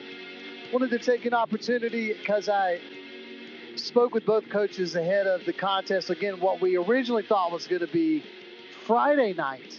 And, of course, here we are on Saturday after a wild Friday. But, again, a lot of games got scheduled to Monday, and so we're glad to be here. And we've got a good contest tonight. Oh, yeah. West Craven, if you're just tuning in, fell just short of the end zone, about a yard and a half, maybe 2 yards right before halftime, but they were unable to capitalize. And so the Rams take a 10-point lead into the halftime break. And so, again, thank you so much for tuning in. I want to say we knew right off the bat after last year where it was a 7-0 final. It was such a defensive, both teams just physical. And we've had a little bit of that tonight, but what we've also seen are just some dynamic plays from some dynamic playmakers. Havelock Special Teams has scored 2 touchdowns. And, of course, their sophomore quarterback, Caleb Montaigne, played well. He scored another one of the touchdowns. They've been successful on all 3 of their 2-point conversions.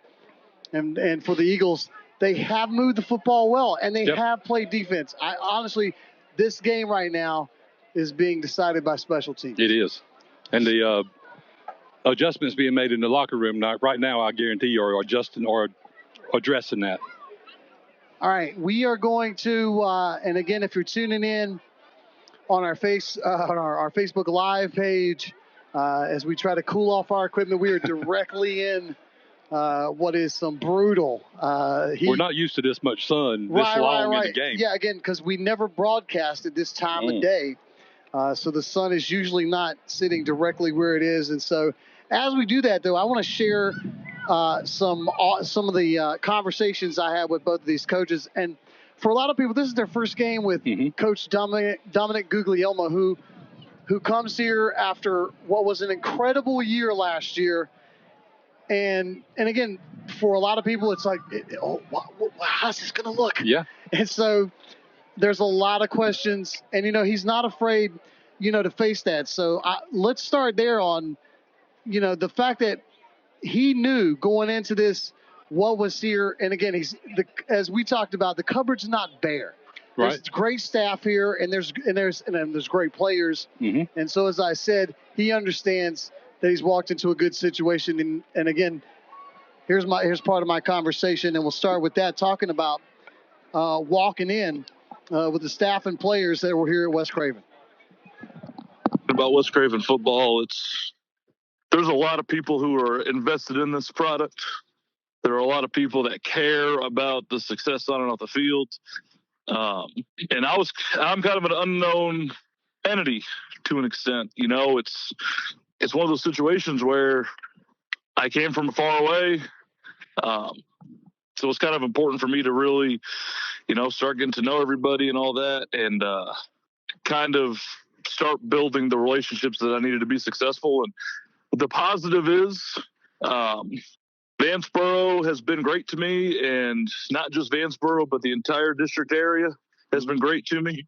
So I really have no complaints. They made it really easy to get acclimated, which not a lot of coaches can say, because sometimes when you're an outsider, it takes a minute. But, I mean, when you have Clay Jordan on staff and Coach Twitchell's willing to help, I mean, great booster club, great community. I mean, you really can't beat it. Really can't beat it. A lot of talent that is returning from that group that was pretty good last year. As I said, I think that's kind of what we called it. Not the cupboards weren't bare when you got here, certainly from staff, but certainly some of the student athletes as well. Oh, yeah. I mean, you're talking about, now that I know their names, you've got the Gale brothers. They're phenomenal football players. Don't ask me to tell them apart, because I can't. To me, they're twins. I know they're not. But I think you've got Fancy Amari. He's done a phenomenal job. He's a sophomore. CJ, who I told him yesterday I was going to stop complimenting him so much. I think his head's getting bigger. Might not fit in that lid. But all jokes aside, he's really grown into his own. We returned 4 starters on the offensive line. It's West Craven, and you can tell it's never a rebuild situation, it is a reload situation. And we reloaded with a ton of great football players. And here's the deal. When you have an ultra talented team one year, there's a lot of guys that were hidden in the shadows because they weren't the suit. For instance, if you're a wide receiver and the guy that's starting above you is an all-state wide receiver, you might end up being the all-state wide receiver one day, but you just haven't had your chance to shine. So I think we have a bunch of kids on our team that it's now their turn to shine, and they're going to do a great job at it.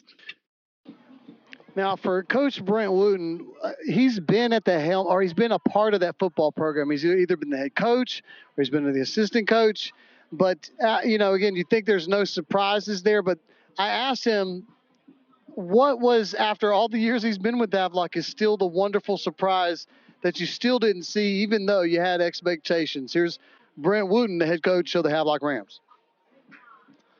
Well, there's a couple things that stand out. Number one, from the community standpoint, just the youth program and the way this community pours into youth football is absolutely unbelievable. To go out there on a Saturday morning, my daughter actually cheered in the youth program last year, and I got to see it every Saturday.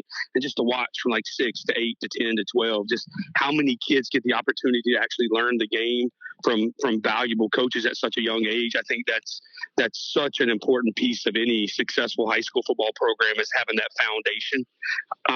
From a coaching standpoint at Havelock, the things that you hear from the outside, like how much they do in the weight room, what they do in the weight room, how knowledgeable the coaching staff is. I think those are the 2 biggest things. Like, I knew that they worked hard in the weight room, and I knew that the guys on staff are knowledgeable, but it makes your job easier when you know that the school is committed to 4th period weightlifting, and your football players are going to be there lifting all year. And Coach Frazier and Coach King do a tremendous job in the weight room with those guys. And then when it comes to like the technical aspect of evaluating film and getting your players to understand your scheme offensively and defensively, our staff the staff here that was here, the new staff that has come on since I've been here, just tremendous at doing their job, and it makes my job so easy.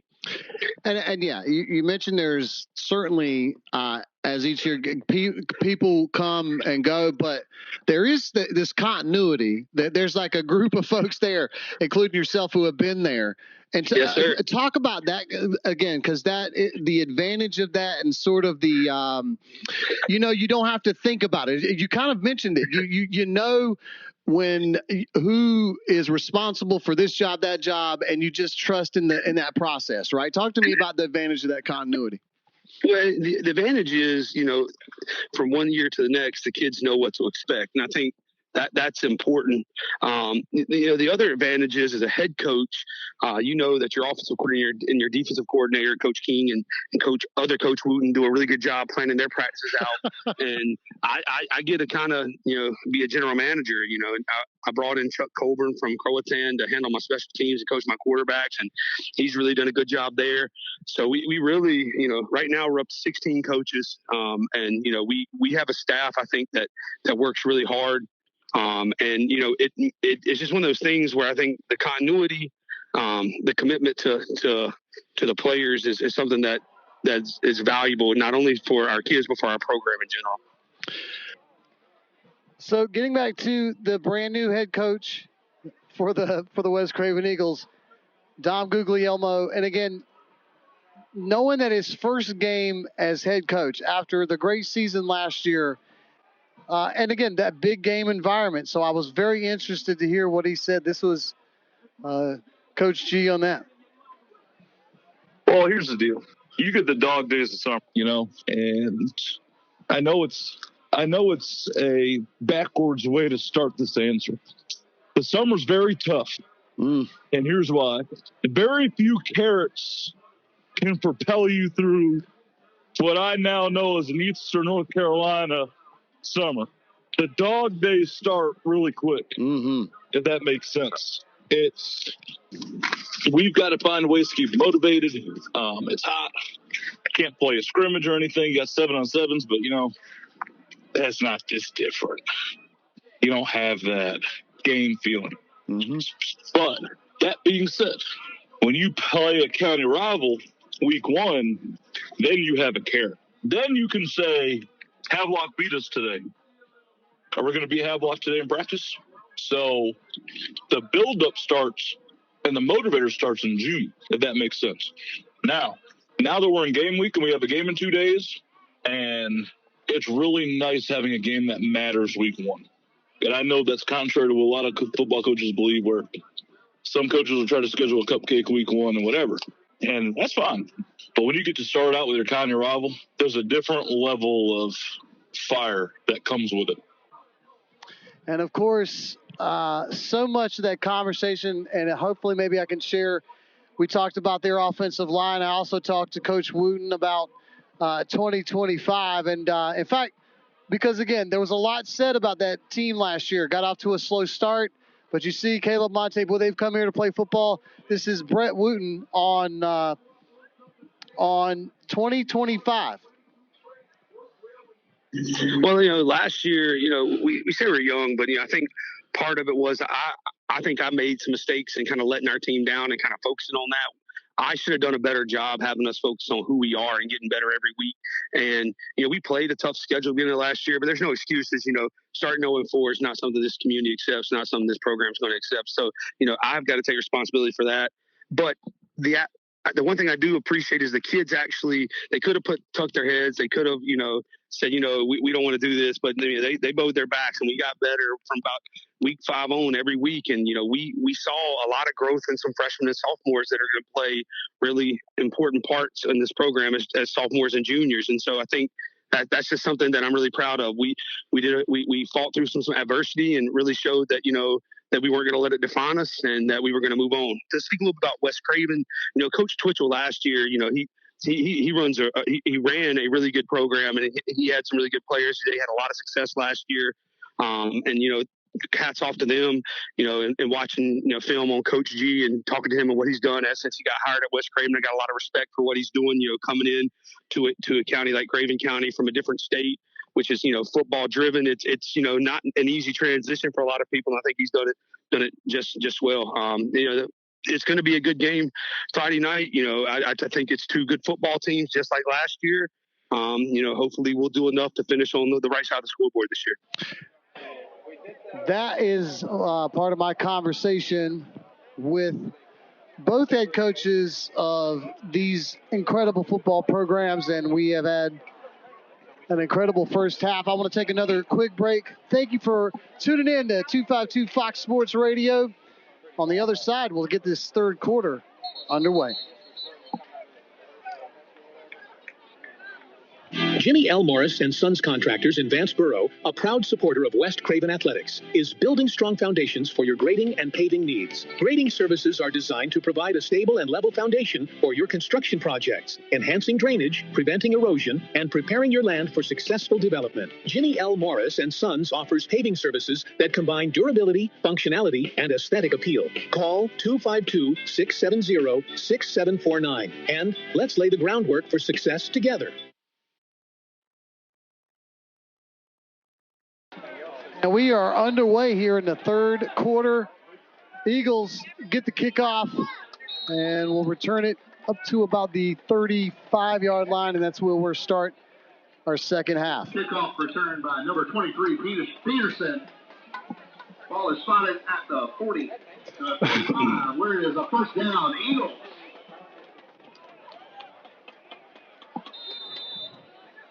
So the Eagles trail it if you're just tuning in by 10, 24-14, but they had an opportunity late in the 4 seconds left, and a run that came just shy of the goal line, which would have certainly been a better way to start the second half. And person trying to get the Rams to jump off sides, and he's got pressure. He's going to have to scramble and get away from it, and he's going to run with it. Close to the first down. He has the first down. Yeah. Steps out of bounds at about the 47-yard line. We'll see where they spot it. They may move him back, but it will be an Eagle first down. Quarterback keeper on the play. Gain of 7. Ball spotted at the 43-yard line, where it is second down and 3. Yeah, Eagles fell short at the end of the second, but if they come out and put some points on the board right here, we're right back in this game. Which, I mean, this is nowhere near out of reach anyway. There's plenty of football left today. And again, if you're just tuning in, the Rams, 2 of their touchdowns were special team variety touchdowns via Austin Livingston. Handoff, trying to spin away from the Havelock defenders, and they'll spin all the way to the outside marker on the far sideline. And it looked like the line judge took a tumble over there that time. Well, no culture club here. It's too hot for tumbling as well. Said it's too hot for holding, and it's too hot for tumbling. Eagles facing a third down. And 5. Maybe a long 4. Person is the quarterback. 2 wide receivers on each side of the line of scrimmage. He'll get the snap. He's going to run with it. Has some room. Inside Ram territory. Past the 50, past the 45, and finally brought down at the 42-yard line. Christopher Person Jr. Picks up about 18 on the play. A big pickup. And talking about stepping in after last year, where this offense had one of those incredible dual threat quarterbacks. Oh, yeah. And it's only the jersey numbers and the fact that we saw him last year. But, man, he has really had a great opening half and, minute and 45 seconds. Right now has the Eagles 1st and 10 at the Ram 41-yard line. Sumner goes in motion. He's looking that way, and he'll hit Sumner. He picks up a couple of yards inside the 40 to about the 39-yard line. Havelock defense had that read pretty good. Gain of 2 on the play. Brings up 2nd down and 8. I considered not wearing a hat today because you better it's so be glad hot. You did. And yeah, best decision I made today so far, I think, was bringing the old Eagles cap with me. 9:36 to go. Eagles have it at the 39-yard line. 3rd down and about 8. Excuse me, 2nd down and 8. Rolling out. Now going to reverse roll. field. Yep, oh, there you go. Roll to the other side, and they'll just throw it out of bounds. And now it'll be 3rd down and 8. And here's the thing, too, if you've just tuned in. Brings up 3rd down and 8. It's not that long ago, person was facing this, 3rd and 18? Mm-hmm. It's like, what's he going to do with it? Well, he turned it up the field for a huge pickup that still marvels the brain a little bit. So he's been a heck of a playmaker. He's also, again, thrown the football well in his debut. Got to give credit as well, Caleb Montaigne. But really, I say again, those special teams touchdowns are the difference right now. The Eagles have really matched the Rams on the field. Oh, yeah. Pump fake. Now he'll throw deep. He's got a man, but he underthrows the intended receiver, and it's intercepted. And so Person shows his first signs of being a sophomore. Yeah, and his guy was open. He just didn't put enough air under it. And that was Chase Champion. And again, the ball was just a little underthrown.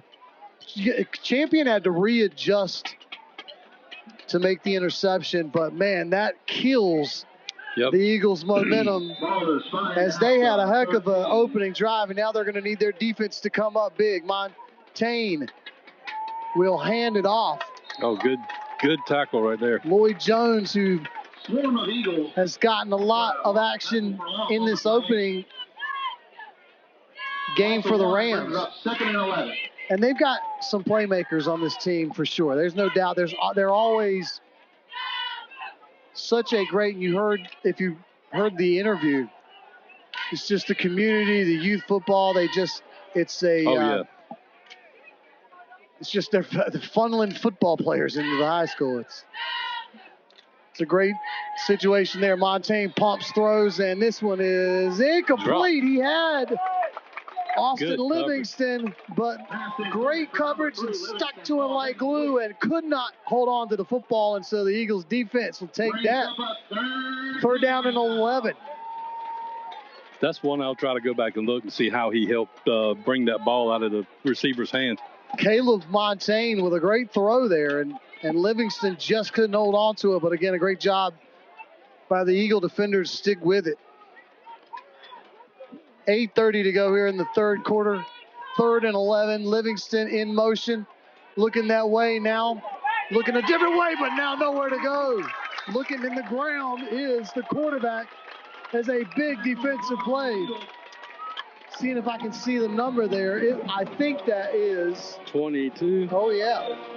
Number 22, Wyatt Daughtry. Well, excuse me. Yep. Is that relation? No, different spelling. Different spelling. But probably somewhere down the line, just. Well, again, that was an unbelievable play. As gets to the quarterback, and Montaigne did not see the defender there, and the punt team comes out standing in the end zone and gets it off. A little bit of pressure, and that's a dangerous kick. That's one where you can't make a mistake. Yeah. Because you could give up a touchdown, and so the Eagles defense does come up with the stop that they need. And will send the offense back on the field.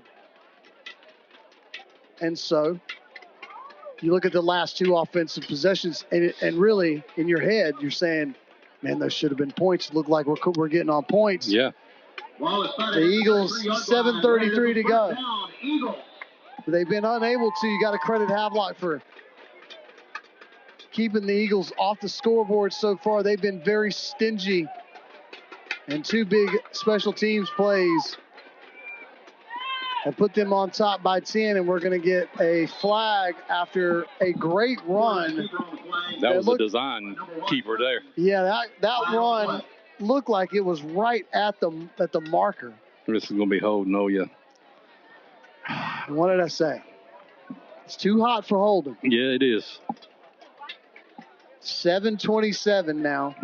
But the penalty will turn what looked like probably a 6 or 7 yard run into a loss on the play, but won't be a loss of a down. And the benefit is because the hold wasn't at the line of scrimmage. Right. It's not from the spot of the foul. As they say, the almost death sentence that you get in the situation of how can you come back from that. 7:16.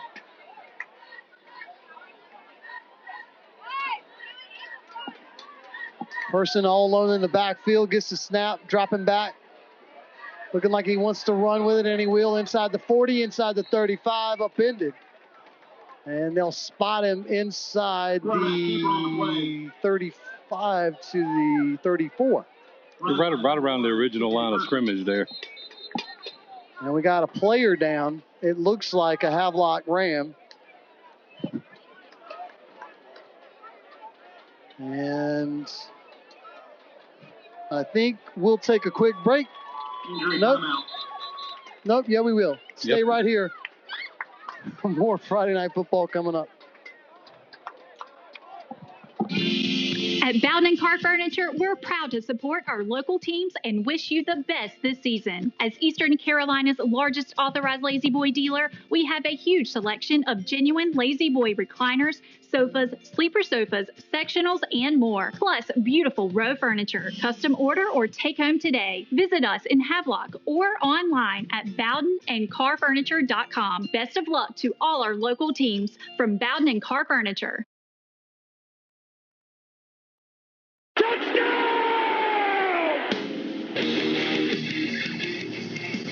Friday Night Football on 252 Radio is brought to you by all these great sponsors. Robinson and Stith Insurance, Bowden and Car Furniture, Jimmy L. Morris and Sons Contractors, Atlantic Logging, Lilly Enterprises HVAC, and Bryn Glass. We are ready to go as the injured player is up and under his own power, gets off the field. Pass complete. Cuthbertson has some room, has the first down, and then some inside the 20. And pushed out of bounds. We'll see where they spot him. Cuthbertson with a big play on 2nd down and 11. It's like about the 17.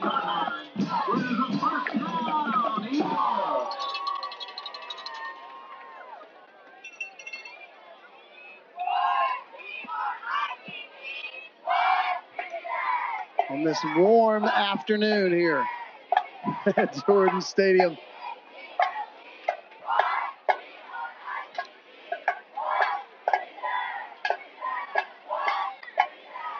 Empty backfield for Pearson. Now man in motion. He'll fake the handoff and keep it himself he went right up the middle. Inside the 15 to about the 13-yard line. And if the hat was the best idea I had, the Gatorade might be the second best. Yeah, you had a whole plethora of good ideas today. Well,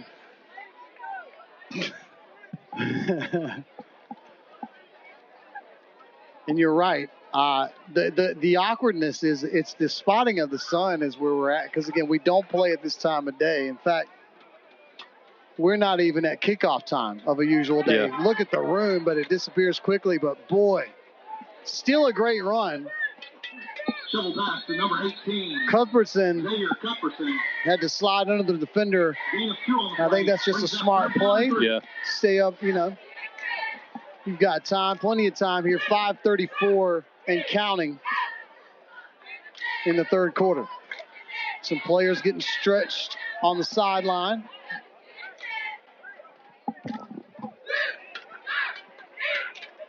But at 6:40 p.m. Eastern time, as we stand right now, we would not even be underway at our usual time. However, it has been nothing short of a wonderful afternoon of football between these two teams, and the Eagles are looking to put some points on the scoreboard here inside the 10 and down to the 7-yard line. We'll say about 7.5. The first, he's signaling. There we go. Yeah, I was wondering what they were going to do, and again, it looks like we've got another Eagle down, and this looks like a cramp. Yeah. The last time out for the Havelock guy was a cramp also. They had him stretching out there. But this heat, his first game. Yeah, it's which was really interesting. That was part of my conversation with Guglielmo, was he was talking about it's hot. Yeah. That's what's at stake, though. It's such a big game, and so, man, fighting through the heat here, that's an extra element. In a game where if we played it last night, it's a rain game. And so, what can you do, right? You're not going to have perfect conditions all the time. But welcome to the jungle. Wasn't that playing in the pregame? In the pregame, and we enjoyed it as being connoisseurs of that music back in those days. And that being said, it has definitely been that. This Chop just stepped on my glass. He did not. It was me. It was me. They fell off of my hat. Yeah. And the man beside me is always like, you know where they belong, on your face. Yeah, but I've got old man issues right now because I can't lift my face into the sun, so I can't see through my bifocals to see what I'm doing. But right now, the Eagles are knocking on the door. Enough of our nonsense. Let's get serious. 4:50 to go. First down and goal. From the 7-yard line. Person and gives it to just go. Now we just right go. Into the end zone. Looked like he just turned a hook. Yep. And then turned on the Jets, and that was all. So the Eagles have cut the lead to 4. I tell you, that O-line may be one of the bright spots of this whole game for the Eagles. Yeah, they absolutely are. I think that goes without saying, but I think Coach G said they had 4 returning starters on the O-line. Yes. So they're going for the one this time.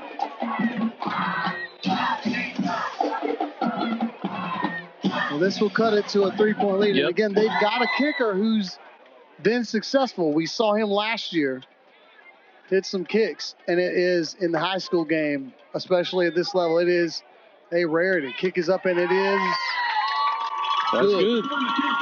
So the Eagles cut it to 3. And we'll take another break. So you stay right here.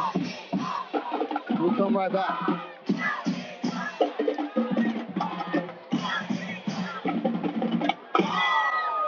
Experience, dedication to excellence, and project site cooperation set Bryn Glass apart from other glazing contractors. In business since 1989, Bryn Glass strives to provide a professional and pleasurable experience throughout the construction process. We invite you to visit our commercial gallery for an overview of our completed projects. The homeowner is the sole focus of our residential division. Through extensive conversation and planning sessions, we come to understand the look and feel a homeowner's desires. Our mirrors are all cut to fit the area, and we offer several edgework custom options for you. Our shower enclosures are all custom designed and fabricated to fit each application. There are numerous glass and metal surrounds for the shower of your dreams. As a finishing touch, we offer a wide variety of bath accessories. Call 252-637-4996 for Bryn Glass. This is Friday Night Football. 4:46 to go in our third quarter. The Eagles cut the lead to 3, 24-21.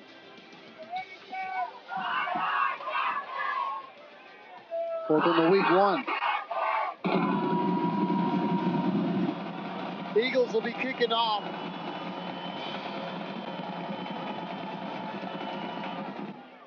a pooch kick that will drop at about the 29-yard line.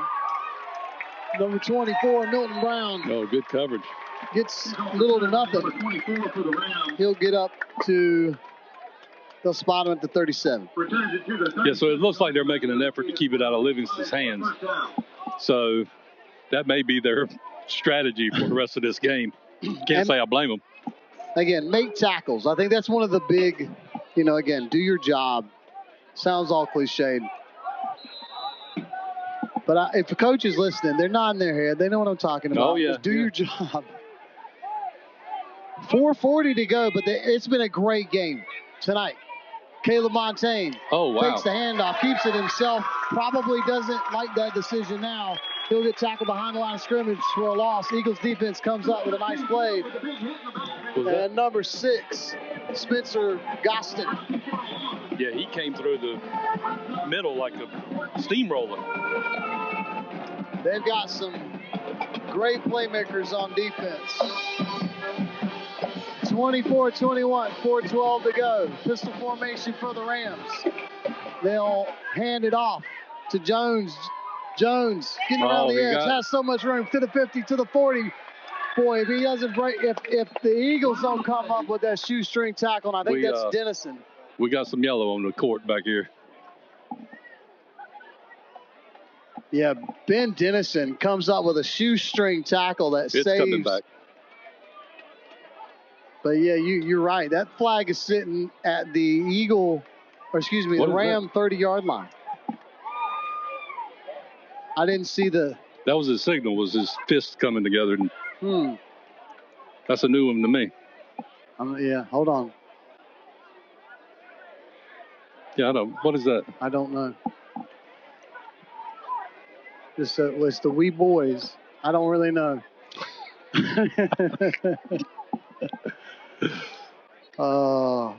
I may be delirious. I should take an officiating class. It sounds like a good segment. I mean, I've been watching this game for a long time, Mark. I know. I've never seen that call. I'm not trying to be Mr. Know-It-All. That's what I'm not trying to be. 3:59 to go. 24-21 is our score. And after the penalty. Yeah, so that's a 10-yard or whatever it was. They'll spot it at the 20. Yeah, so second and 24. Line. Yeah, that's a huge penalty.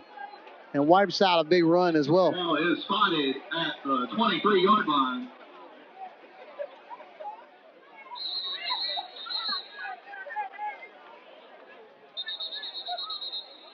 Brings up a 2nd and 25 on the play. The 2nd and 25. And look, we've seen big plays. So do the Rams have a fortitude now to get the momentum back? Because I feel like, honestly, again, Rams, great special teams play. Then they come up with a couple of nice defensive stops, or do the Eagles shoot themselves in the foot there, not scoring? We'll talk about that in a minute. Montaigne going to throw deep, and he has his man, guess who? Livingston.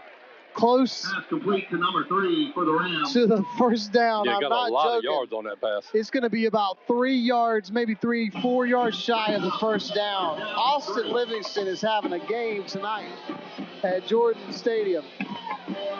Going to set up the Rams at 3rd and 4. Oh, nice. But they give nice it pursuit. to Jones. Lloyd Jones cannot get around the edge. And the Eagles will take a few yards back to set up a 4th and. Yeah, I mean, you have to look at it, Mark. The Eagles have played really sound, except for those 2 special team touchdowns. Which, again, that would put Havelock with the 1 touchdown with Caleb Montaigne's drive that gets them the 33-yard touchdown run, as opposed to the 24 points. So you're looking at a 21-8 game. But again, the Eagles have also left points on the board as well. That's what I'm saying. Montaigne gets the snap, he throws, and it is complete for a first down. Yeah. He finds Jeffrey Jones, the junior wide receiver. Yeah, that play at the end of the first half. And then the interception that just happened a couple of drives ago. Number 11. Yeah, I think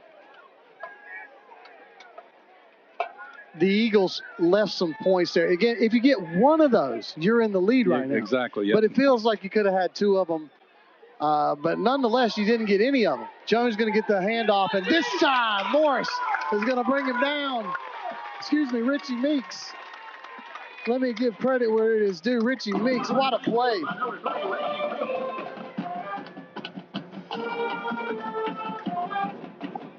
You got number 3, which is Richie Meeks. Number 4 is Ben Dennison. And between those two guys, they've been making some great plays. But got to credit also, this Eagles secondary has played well tonight too. As you were talking about, they've kind of, they played like really sound game. Montaigne pumps. Now he's looking deep. He's got a man, but he underthrows him. It's intercepted. It's an interception. Cuthbertson's got it. He's at the 50. He's going to step out of bounds. X comes up with a huge play. X going to take it from him. Oh, there's a flag on the play, though. Hold on. Uh-oh. Hold on, everybody. A flag at the 38-yard line. That could be on the return, though. It might be. Let's hope it is after the interception. It is, yeah. I believe. Wait, hold on. Let's make sure before we get excited. I think it is after the play. But the ball was underthrown. But give Cuthbertson credit. He adjusted, cut under the receiver, came up, makes the interception. And then, he's a weapon. He's a guy who you get him the ball in space, and he's going to come up with something that incredible. They're going to lose some of the yardage. But look, hey, you get it to midfield. 1:55 to go in the third quarter. And the Eagles crowd is excited. The kids start school, I believe, on Monday. That is correct. For both teams, because, again, we're talking two county rivals, as they say. But they have, again, it's changed over the years. For sure. Here's a run by Person, but some laundry comes out at the end as he's going to carry it out of bounds, but this flag is sitting in the West Craven, backfield, and what's holding. Yeah, that's what I was thinking. It's cooled off a little bit, but I'm not a fan, and especially this one here. This one's going to set the Eagles way back. But because that was behind the line of scrimmage. But there were many years West Craven and Havelock were at the same population and were conference mates for years. Oh, yeah. But that changed 15-ish years ago. And West Craven's lost some of their population. Havelock has probably maybe gained a little bit of theirs. And so basically, Havelock has had a little bit more, despite the fact you and I grew up with this being the last game of the year, the big game, the conference championship oftentimes might have been at stake. But again, now we're talking about different classifications.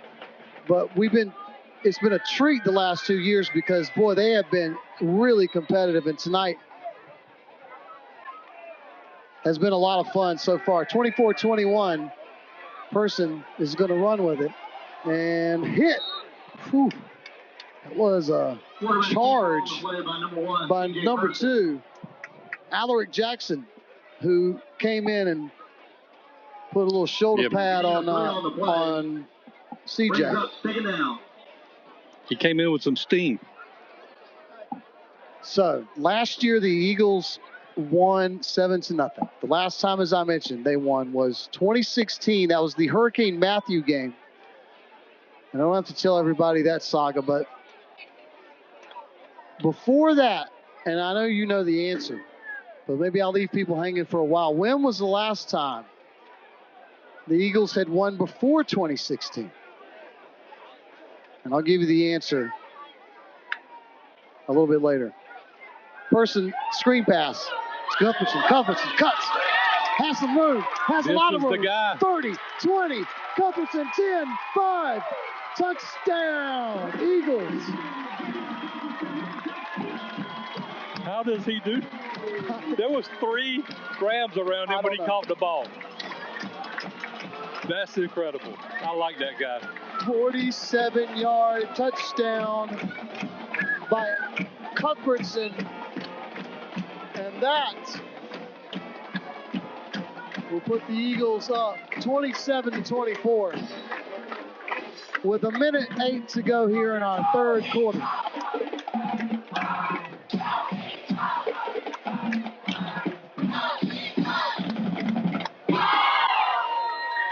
So Dennison will be the holder. Snyder is the kicker, as the Eagles are going to go for the 1-point conversion. Try to make this a 4-point game. The snap is up. The hold is good. The kick is true. 1:08 to go in the third quarter. 28-24 is the score. Stay here.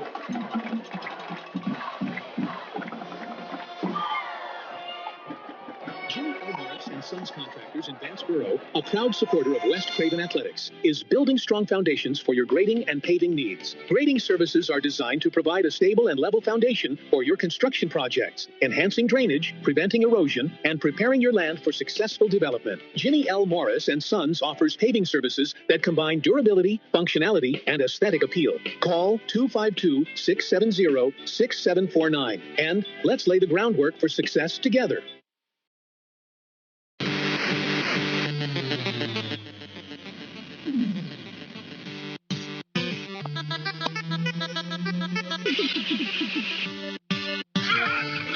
This is Friday Night Football.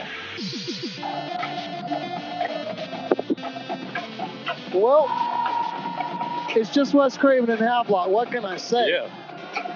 At least the last couple of years has been incredible. This game tonight has had a little bit of everything. Right now, the Eagles lead at 28-24 as we have 68 seconds to go in this third quarter. The clouds hanging over the sun tonight Are a blessing. Yes, absolutely, as the sun is finally looking like it's going to set here. But not on this game. We still got a long ways to go here. Austin Livingston, the weapon tonight on special teams, and he has another big run at the 50, at the 40, and steps out of bounds inside Eagle territory. What in the world? Man. Yeah, tonight has been that his dude cannot night. be contained.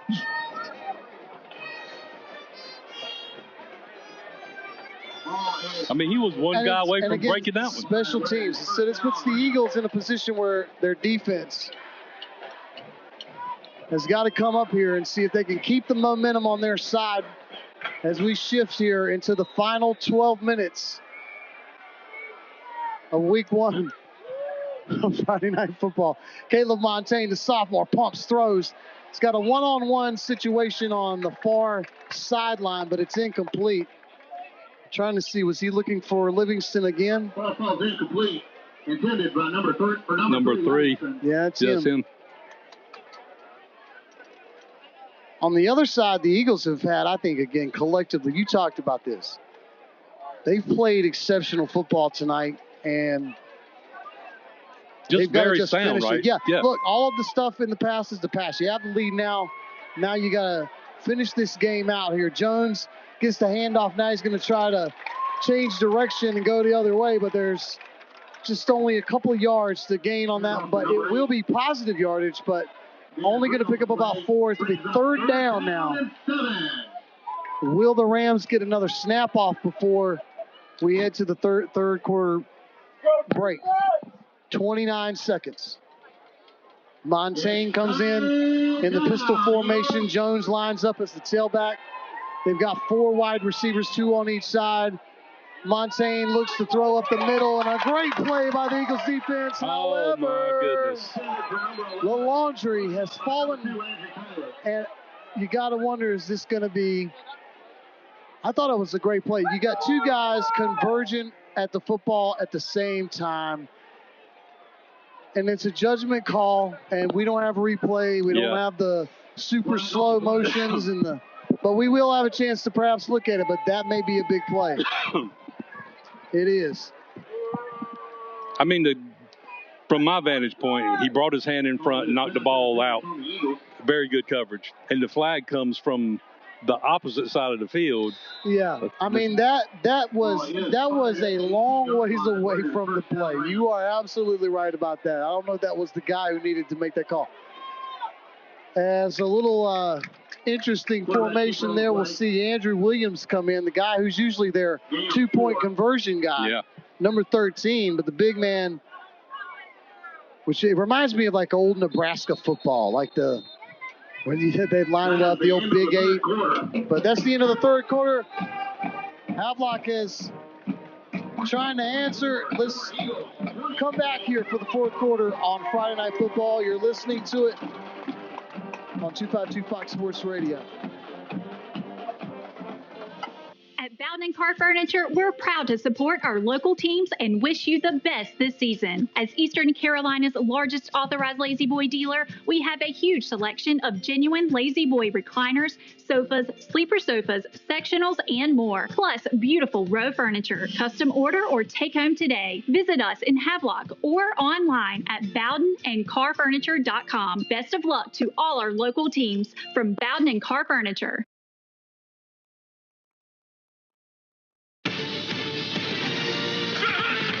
This is Friday Night Football.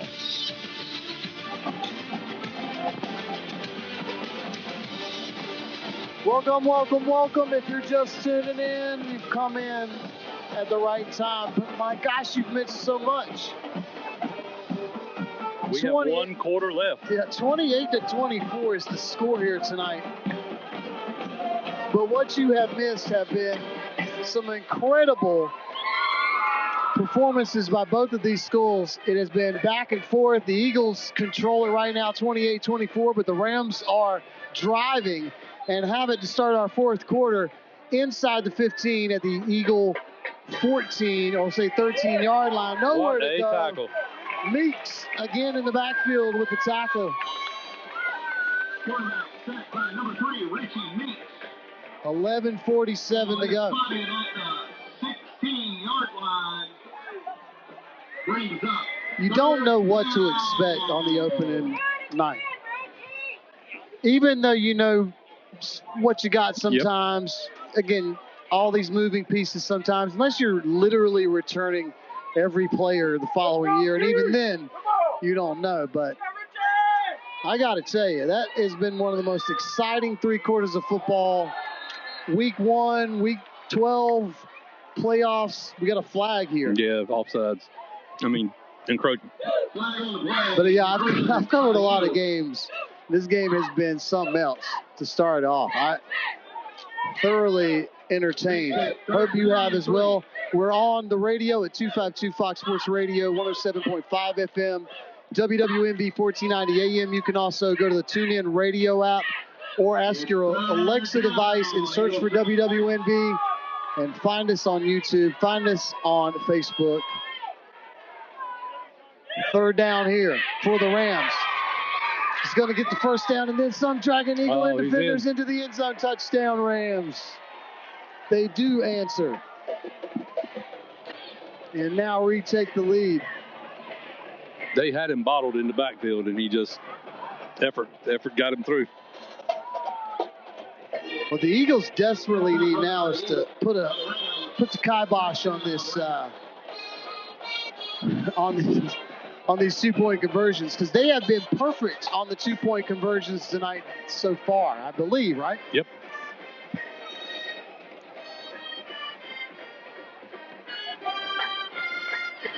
This is their 4th attempt. I think so. Yep. And guess what? The 4th. 4 completion. for 4. Perfect. Tonight they extend their lead to 32-28. Well, we're just going to keep it here for just a moment so that we can get everything set for you. We're glad to be here again after last year's fantastic run. If you missed some of the halftime interview, the full replay will be on YouTube, on our YouTube channel. And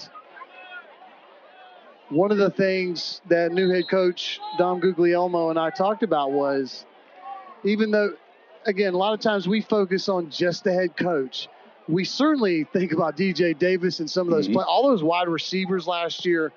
But when you think, oh, well, wait, CJ's there, Cuthbertson's there, and then you're telling me there's 4 out of the 4 guys on that offensive line that had all those snaps.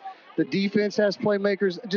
And again, the other part of this was the staff and just having a lot of the folks who have been working. You know, as I said, you're only as good as the people around you. I think you know that. And so I think that's what makes you so great. That you are right about that, sir. You are absolutely right. 11:02 to go. But this game has been incredible. 32-28 certainly has delivered.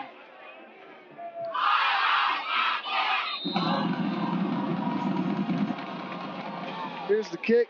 It is going to be picked up at about the 25, I believe. Has some room. Shy of the 40. I was trying to see who stepped up and scooped that up. I think that was Ramir Solomon. Yep. Who's wearing number 5 this year. So it's 10:55 to go here in our final period, I could say, of regulation. Yeah. So finish your thought, Mark, on the last time.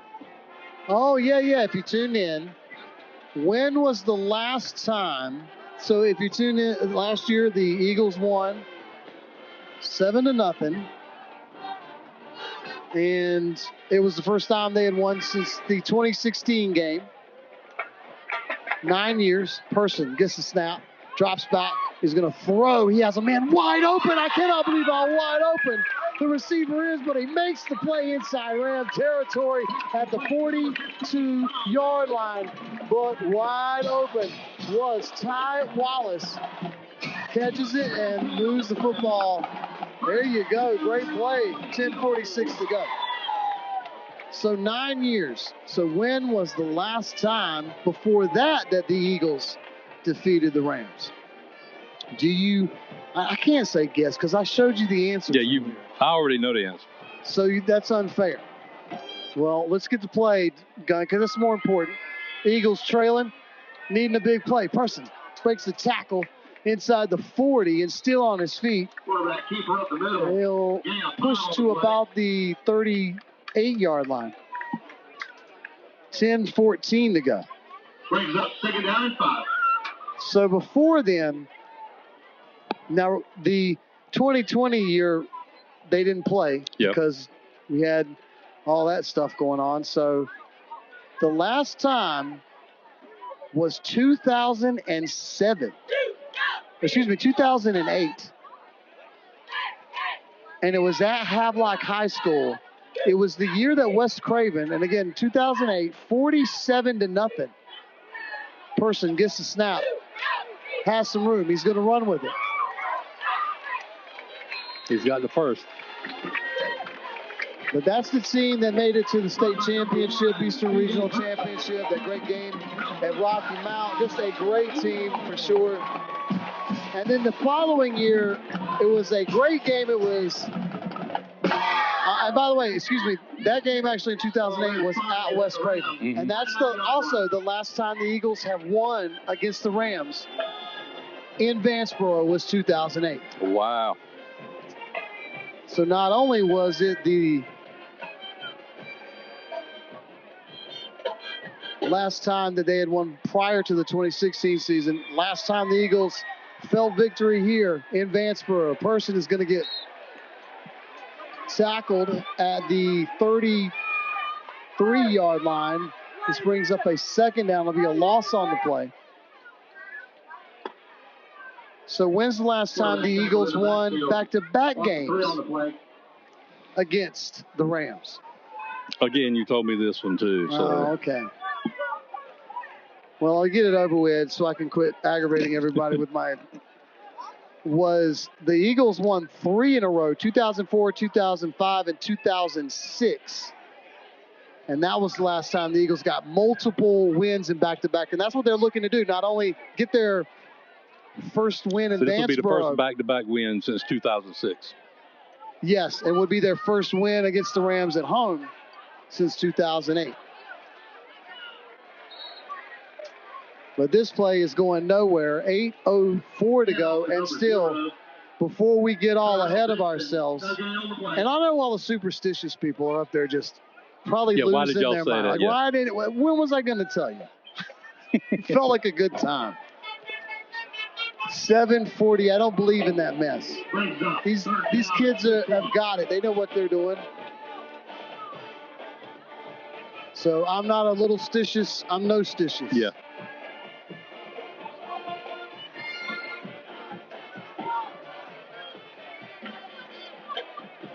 Cuthbertson is going to go in motion.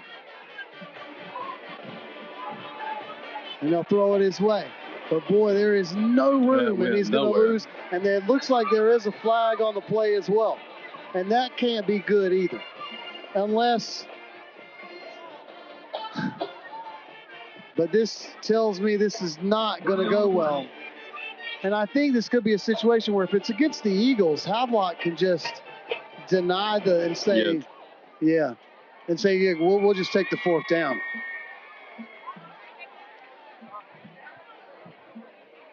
Or you back him up.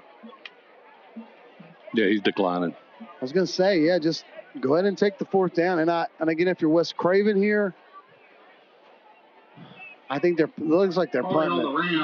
Holding on the Eagles, penalty is declined by the Rams. Now, again, no panic. Plenty of time. Eagles defense has certainly come up with a lot of big plays tonight.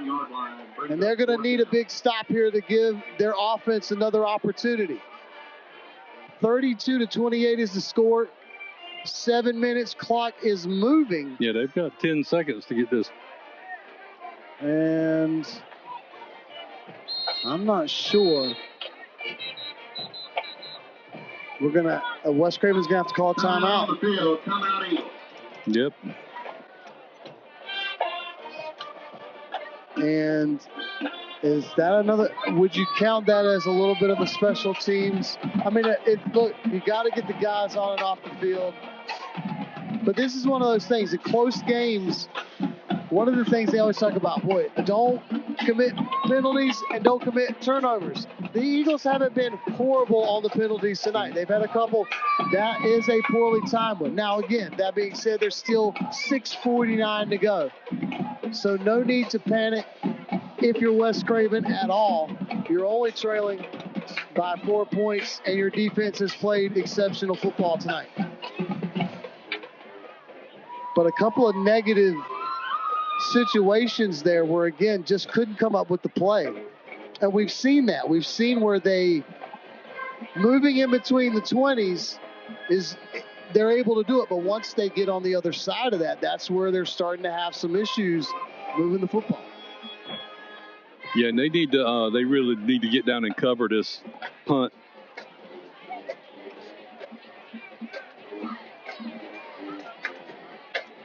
Pardon? I don't think they're punting.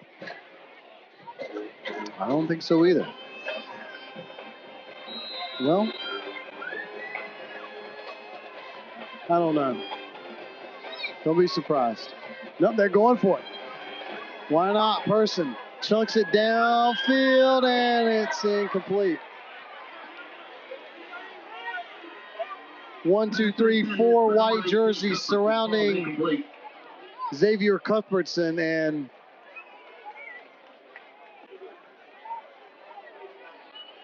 well, you figure at this point, look, send your defense out there. You got to do it one way or the other. Do your job. And what can you do, right? Eagles have played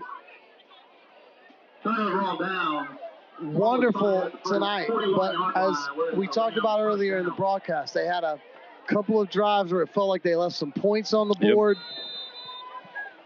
And that's one of those, you don't want that to come back and haunt you. But right now, that's all neither said. That's neither. It's not important. Let's leave it that way. Neither here nor there. That's what I was looking for, yes. Handoff to number 8 on the play. 6:34 to go. I'm at a loss for words. It's been a really fun game, but now the tension is up for Eagle fans. 2nd down and 8. Pistol formation for Montaigne. Montaigne hands it off to Jones. Jones to about the 40, just past the 45-yard line. Third down. Big one here. And are we going to get a timeout? Who's taking the timeout here? Havelock? Rams injury on the field. Nope, there's an injury. There's an injury. Clock stops at 6:22 to go. Next week, it'll be Wilson Prep. Timeout on the field. Never been there. I would chalk that up as my first trip to Wilson Prep. And so if those folks are listening, I'm reaching out to let them know we're heading that way. And then New Bern and West Craven on Labor Day weekend before the Eagles come back and close out the non-conference schedule the following week. Unfortunately, I'll miss the New Bern game this year. That's just some scheduling issues on my part. Family, we're family first. Yeah, we are family first. On Friday Night Football. There's a lot of that alliterates. We're family first on Friday Night Football. A lot of friendly F words. That was not inappropriate. No. At all. It was hot today. And again, I think there's been a lot of cramps, but this may be a little bit more. But I don't want to speculate because I'm not down there, certainly not the training staff. But he is up and he is on his feet. And a big round of applause because you love to see that. Nehemiah Martin, the junior, 6'7", 293. Oh, yeah, this is a leg injury. Yeah, that like I said, that didn't look like a cramping. But again, I don't know. I don't want to speculate. Speculation not good for anybody. 6:22 in this tight game between the Rams and the Eagles. Ball is spotted at the 46-yard line where it is a third down.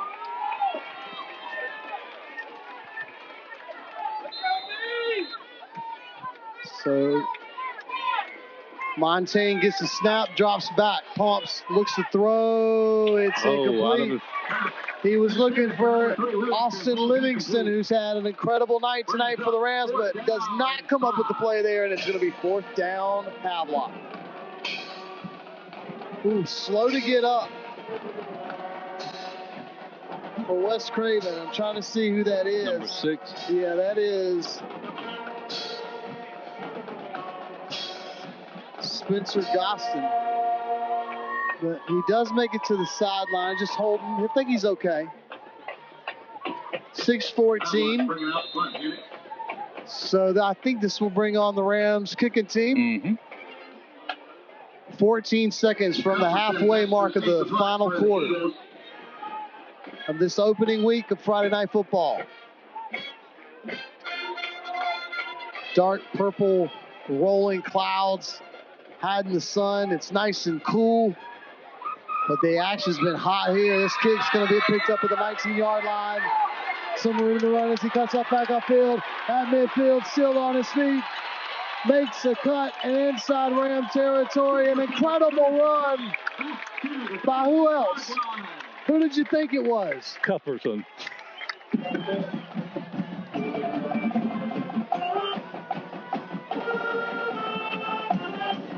They use the term, and it's usually for something like maybe a good idea or something like that, or just the right place at the right time. But if there's a secondary definition to lightning in a bottle, right? I mean, the explosiveness. Again, you don't advise kids. There's just certain athletes that are able to do what you're not supposed to do on the football field. Don't cut upfield, don't reverse, but he does it and sets the Eagles up inside Ram territory at the 38-yard line, 5:59 to go. CJ in the shotgun formation, delay, I think. And we're going to get a penalty.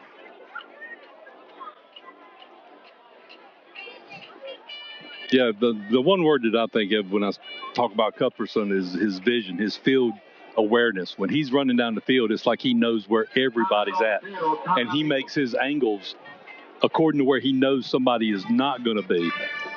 He's a special athlete. He absolutely is. We're going to take a quick break. Don't go anywhere. There's nothing quite like the indoor comfort of a Daikin HVAC system. And not everyone can deliver the HVAC expertise and service quite like us, your local Daikin Comfort Pro.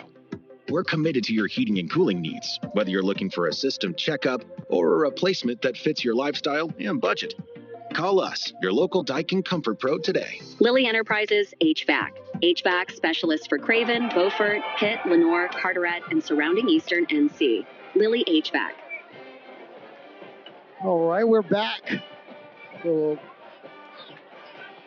Earlier than we expected, but the Eagles are driving. First down and 10. 5:58 to go in our final quarter. Gets the snap, does person, he'll hand it off. And we're going to get flags on the play again as, boy, this has been troublesome for the Eagles down the stretch if this is what I think this is. And again, it's coming from the other side of the play. That's where the penalty's coming from. I don't know what the penalty is yet. Face mask actually is going to be on the Rams. But as I said, and look, sometimes I'm not there to see it. So, but I think that's what always frustrates coaches when they say, man, did you have the best look on that play? And I actually thought it was going to be holding. It is actually going to be a face mask on the Rams. And so the 15-yard variety. Yeah, 15. So inside the 30 to the 23-yard line. And so the Eagles are now going to get a first down. 5:53 to go. CJ gets the snap. He'll pitch it. Cuthbertson trying to get around. Whoa, and we're going to get some extracurricular stuff after the play, and a penalty flag comes in. I think that might have been Jonathan Jones on Havelock. That might have been, and again, I don't want to, but it looks like a late hit out of bounds. And if you're Havelock, you're just handing them. And again, there's still a lot of time left. Yeah. So, but boy, you are just giving up field position. That's another 15-yarder.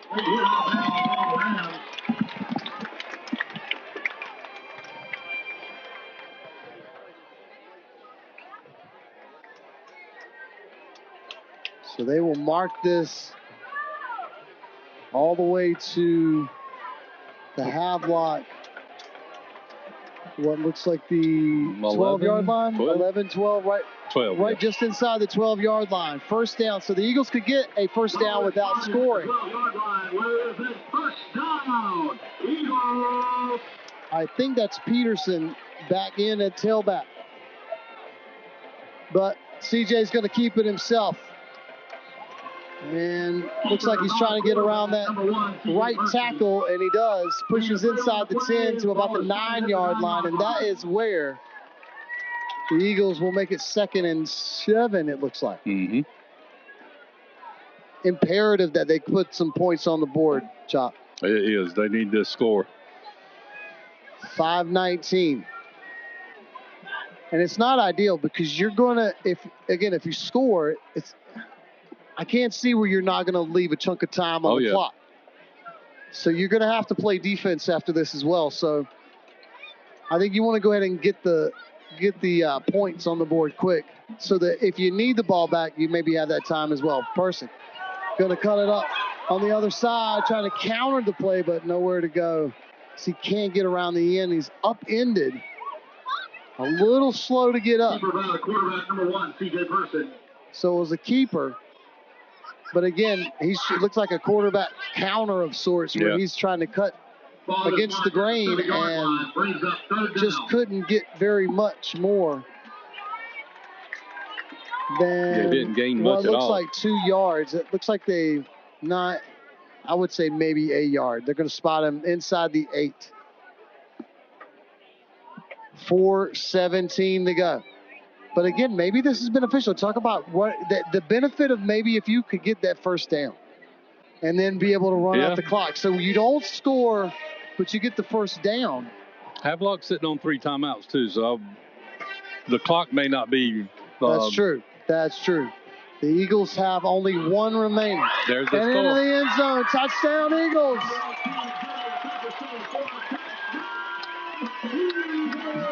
Xavier Cuthbertson, who else? Yeah.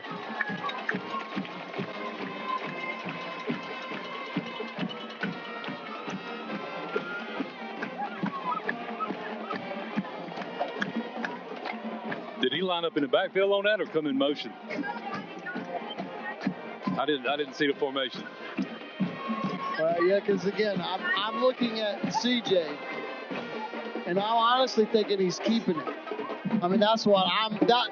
And again, and so again, you're asking an old man whose eyes are way slower than Xavier Cuthbertson and CJ Person. So I'll give you that. I'm gonna need to slow it down and watch it a couple times, and then ask me the question next week, perhaps. Snyder's kick though is it good? It is. Wow. The handle from the snap was a little low, so the placement was just a little bit off timing, but he still got it through there. 3:53 to go. The Eagles lead. You don't go anywhere. The goal of Atlantic Logging is to offer each of our customers a professional logging operation and top dollar for their timber. In short, you should have a peace of mind knowing that your timberland is contracted to be harvested with an extraordinary, well-trained, experienced, and dedicated logging company to get the job done in a time-efficient manner with precision and professionalism. Call 252-229-9997. Atlantic Logging is a proud supporter of West Craven Athletics.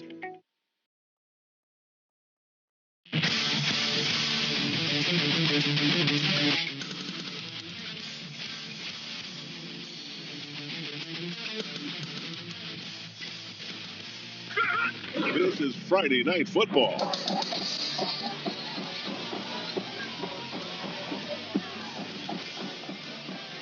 All right, we got 3:53 to go on our opening week of Friday Night Football. The Eagles lead at 35-32, and we'll kick off to the Rams. The Rams have all 3 timeouts.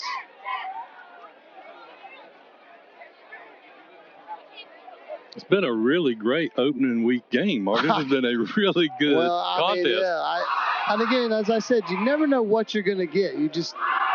So it's the first game, but I would say it has definitely exceeded my expectations. Let's see what happens here. We still have a lot left. 3:53 to go.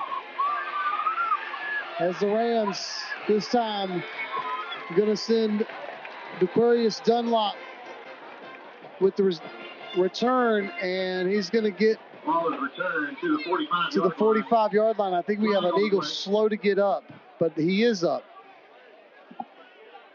And that's good to see. All right. 3:44 now. Call his personal foul face mask on the Eagles. Oh, wow. So, boy, this has been a tough one here. Early in the game, I don't think penalties were a problem for either team, one here or there, but the first half seemed like there was hardly any at all. We got to remember some of the youth, some of the new faces, some of the new pieces of how it all works. As I said, sometimes you get a little bit of that. Plus, it's been hot. It has been hot. It's cooled off nicely, but again, you're still this is where all that weight room stuff works. Montaigne breaks a tackle. He's going to run with it. He's hit and pushed out of bounds. It's close to first down. It looks like it may be a little shy. Depends on the spot. Ooh, it's right there. No. They're going to say he stepped out of bounds. Actually, with about 4 yards left to go. All right, well, He had some help stepping out of bounds, too. The escort. Brings up 2nd and 4. Into, hey, man, just go ahead and step out of bounds here. Montaigne, incomplete. He had a timed throw as he hit, looking for Dunlap, but just couldn't hold on to it.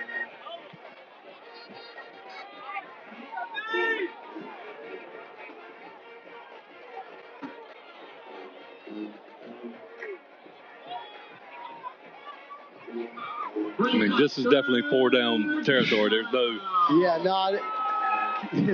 This could be the game. You might not get the ball back. I mean, again, you do have the luxury of the 3 timeouts, but 1 first down may kill that. First down. They're going to get the first down here it's number 24, Milton Brown. Not for a first down for the So that will move the chains for the Rams. And again, we have not seen Havelock kick, so this is a field goal deficit at 35-32. And so I don't even know if that's in the arsenal or not. Montaigne runs into Jones in the backfield, but he does get into him. And despite the opportunity for a mishaps there. Got about 9. Yeah, he gets 9 yards on the play. That's one of those you show in the film room and say, man, that could have been so much worse. But they're able to get the handoff, and the clock is nearing the 3-minute mark here as Havelock is inside the 20, trailing the Eagles. Well, a pistol formation for the Rams. Flags come out. I think this Eagles is going to be against the Eagles, and that's going to – it is against the Eagles. This will be an easier first down now. And when you look at the penalties on this drive that have helped Havelock get to this point, this is, again, where don't shoot yourself in the foot. But the Eagles have their backs up against the wall here. Ball at the 14-yard line. Montaigne in the pistol, gives it to Jones. Jones trying to get around the left tackle and pick up some yardage as bodies flying on that sideline. And 3-yard, maybe 4-yard pickup. 2:46 to go. Rams make a couple of substitutions here.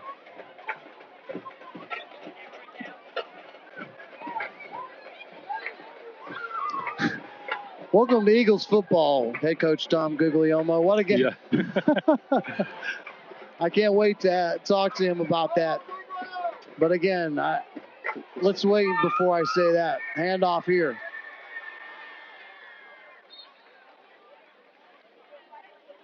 .237. Clock is moving. The spot is going to be shy of the first down. But again, you and I talked about this. This is 4-down territory. It definitely is. If you are an Eagle fan, what you're looking for here is you're open to Havelock maybe will get a penalty on themselves, push it back further, or you come up with a big defensive play here. Force a 4th and longer. 2 minutes to go. Pressure's on the quarterback. Ball's out. Ball's out. Ball's out. Do the Eagles get it? They do. Eagles ball. That's what I said. You got to get a big defensive play, and the Eagles defense comes up with a monster play there. A sack, strip sack. Who was it that came through and got onto the quarterback? Again, it happened so incredibly fast, and again, caught up in the emotion of it all. Havelock still has 3 timeouts, so the Eagles have to play. Yeah, you got it. If you're the Eagles, what you want now are a couple of first downs. Need a couple of first downs. All you need here is to salt this game away. Way to go, Chief! But again, if you're Coach Wooten, you're going to use these timeouts. That's why you save them. My goodness. What a game. I am so totally different from last year. This is totally different. Unbelievable. We should have gone double or nothing on the blueberry cobbler. Yeah. At this point. We got no eggs in the basket yet, Bus. I'm so sorry. You're right. I'm getting way ahead of myself. Somebody. We got a minute 48. There's a minute 48, and the Rams will take their first time out.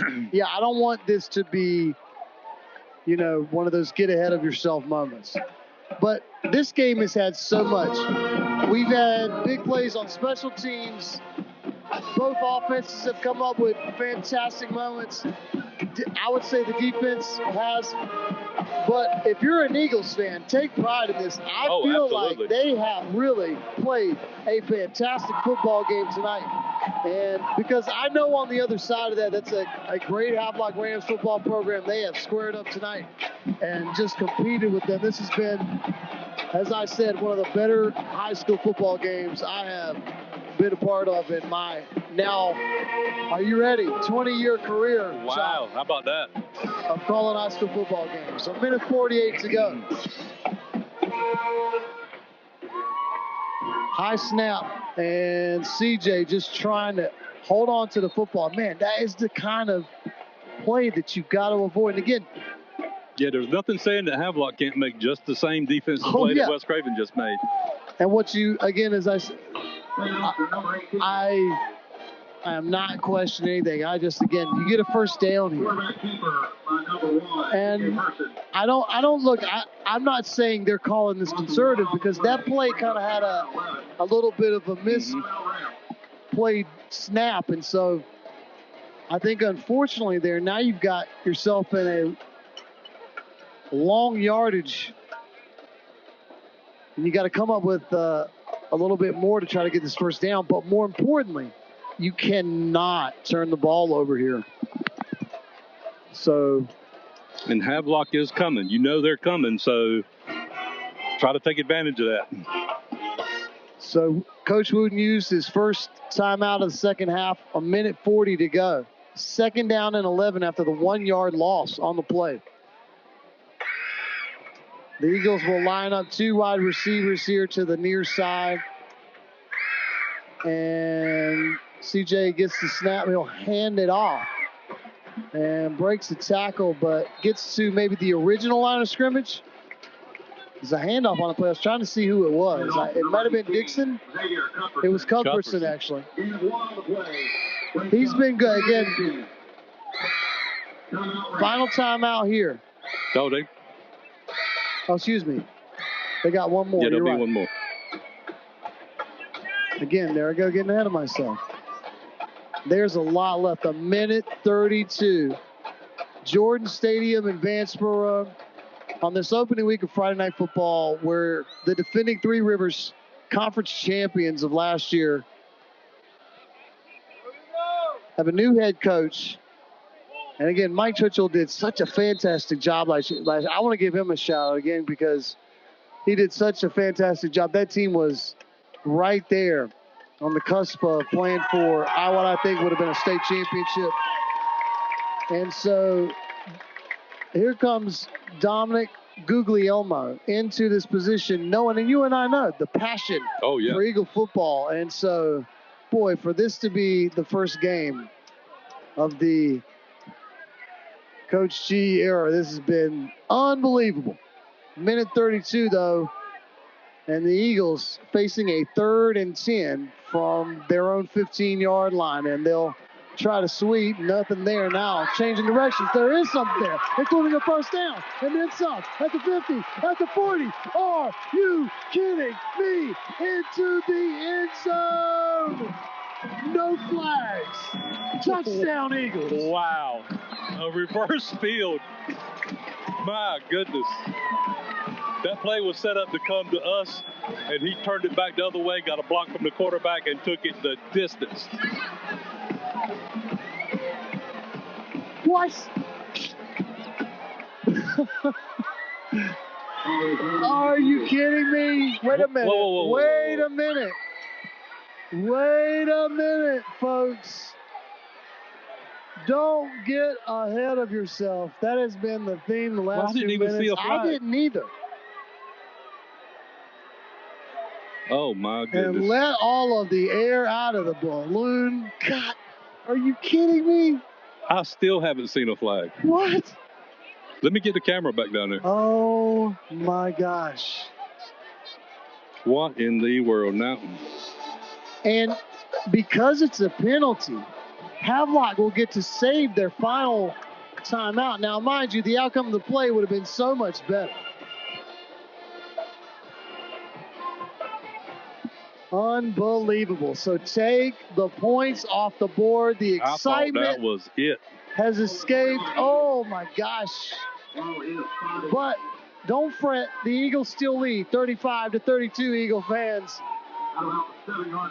A minute 17 to go as we get it all settled. And third down, and we'll say 12 maybe 13. CJ looking to throw, has nowhere to go. Now he's going to throw it short, but it is complete. Snyder has it. It depends on the spot. I think he's going to be shy, though. However, this makes it a... Havelock takes their timeout. Yeah, I was going to say, you got to kick it here. You can't go for it. Yeah, it's like 4th and 2, I think is what they got, or 3. Man. Am I going to make it through this game tonight? 35-32, and the most exciting play if you're an Eagles fan, taking off the board for a penalty. And penalties have been a terrible part of the final parts of this game, and so that penalty's still a mystery, though. I still haven't seen the flag. We'll have to double check it. And again, you can catch the full replay on YouTube. Find 252 Fox Sports Radio, and it should be up tomorrow at the very latest tomorrow morning, hopefully. Fingers crossed, though.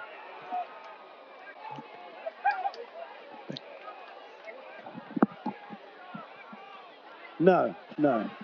You can say that on the air. You just didn't want to. You didn't want to commit to it. I'm going to sell him out. There's no way. I'll tell everybody after the game. How about that? Oh, yeah. Well, let's see the play first. It's a minute 5, 4th down and 5. The Eagles are going to punt it. Oh, no.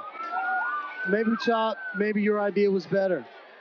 Oh, it's not only a short kick, but it's going to take a Havelock roll backwards inside the Eagle 30-yard line. And so this wouldn't even have gotten the first down. The net yardage of the kick would not have even gotten the first down. So the worst case scenario on the kick has just occurred, 56.1 seconds. And so the Rams have no timeouts. It's 35-32. Here we go. Caleb Montaigne, the sophomore quarterback. Empty backfield, pumps, throws, has a man, it's complete. The Eagles will make the tackle. Inbounds clock will keep running. 46 seconds to go. 41 seconds to go. The Rams trying to line up. 38 seconds. Montaigne gets the snap. Now we're going to get a whistle. Neither team has a timeout, so we'll see what happens. Was this a penalty? Or is this is going to end up being a free break in the action? The Eagles are saying that the Rams are in motion. They're winding it. Okay, well, 34 seconds to go. Montaigne gets the snap. He looks one way. Now looks in the middle of the field. He's going to throw into the end zone. He's got a man, but he way overthrows his intended receiver. Now Montaigne ends up on the field, on the turf, and there is a flag right where Montaigne, they're going to say roughing the passer. 22.9 seconds left, and Montaigne, the sophomore quarterback, throws an incomplete pass into the end zone, but on the back end of it is going to get bailed out with the roughing the passer, and so the penalties have continued to be a problem here. Now, 22.9 seconds. Eagles lead it 35-32. It looks like the Bears are going to get this inside the 15-yard line. The Rams. Excuse me, you're right. The Rams are going to get this inside. They're right outside the 10. Yep. First down and 10 from the 11-yard line. 22 seconds to go, Montaigne. He's going to look to throw.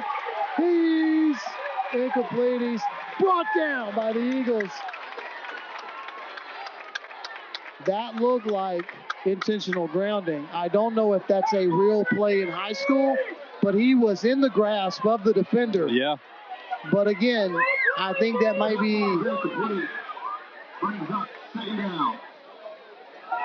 a rule that only exists beyond the high school level. But either way, the pressure was there. 13.4 seconds to go.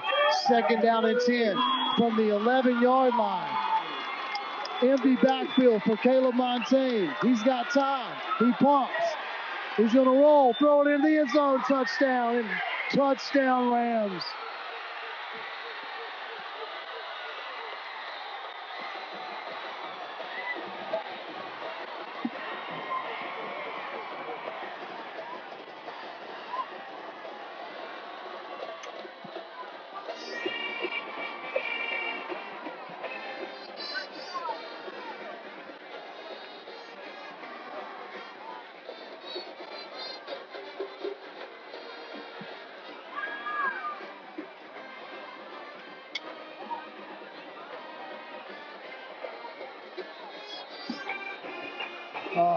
Heartbroken, Chuck. Yeah, that is a oh my gosh. Buzzkill. 6.2 seconds to go, and our apologies for the radio listeners, but boy, you heard the Havelock faithful on the other side celebrate. An unbelievable comeback at this point right now, leading 38-35, but it's not over yet. 2-point conversion attempt. Jones gets in. And the Eagles need a miracle. Well, I can say, you and I are men of faith, I would say so. I believe 6 points. Look, this game has seen everything, but man, that is heartbreaking. Yeah, that is crazy. The Eagles have done just about everything right, and you can go back and I think if you watch this game, you're seeing so many ways that the Eagles have won. You play this at the old cliche, you play this game 10 times. I feel like West Craven has won 7 of these games tonight.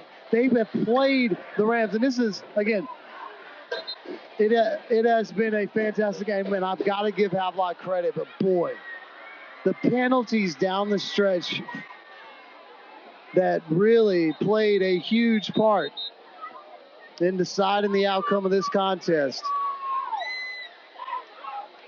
As the Eagles lose the lead they had with 6.2 seconds left, they'll send Cuthbertson out.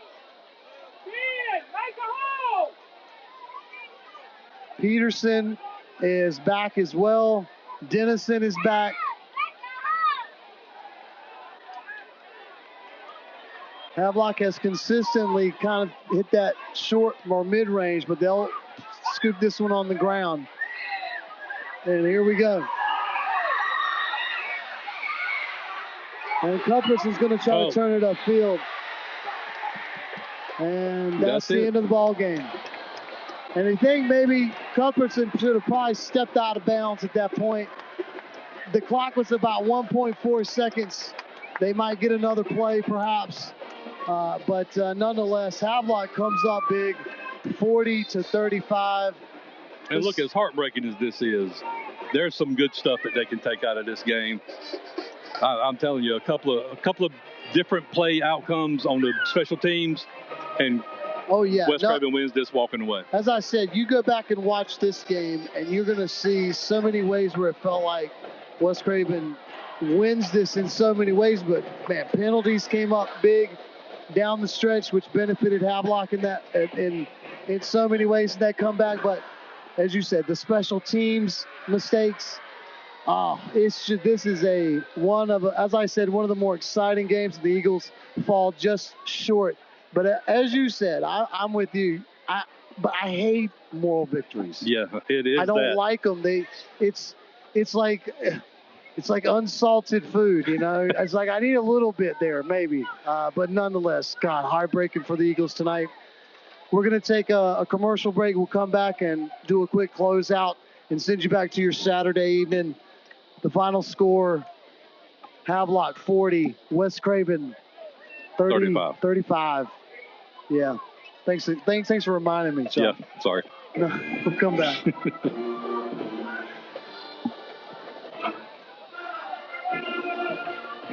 Bowden Car Furniture, we're proud to support our local teams and wish you the best this season. As Eastern Carolina's largest authorized Lazy Boy dealer, we have a huge selection of genuine Lazy Boy recliners, sofas, sleeper sofas, sectionals, and more. Plus, beautiful row furniture. Custom order or take home today. Visit us in Havelock or online at bowdenandcarfurniture.com. Best of luck to all our local teams from Bowden and Car Furniture.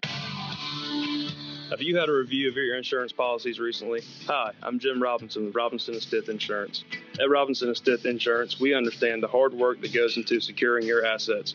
Whether it is your home, car, business, or boat, you need insurance to protect your hard work. Robinson & Stith Insurance has been serving Eastern North Carolina's insurance needs since 1905. We believe it is not just the policy that serves you, but also the people. Our no voicemail policy means that whenever you call our office, you will speak to a live person who will be happy to help you. Our dedicated team of professionals is here to help and will be happy to provide no obligation reviews of your insurance coverages. Stop by and see us at 513 Pollock Street. Give us a call at 633-1174, 633-1174. Robinson & Stith Insurance, complete insurance since 1905. We want to earn your business.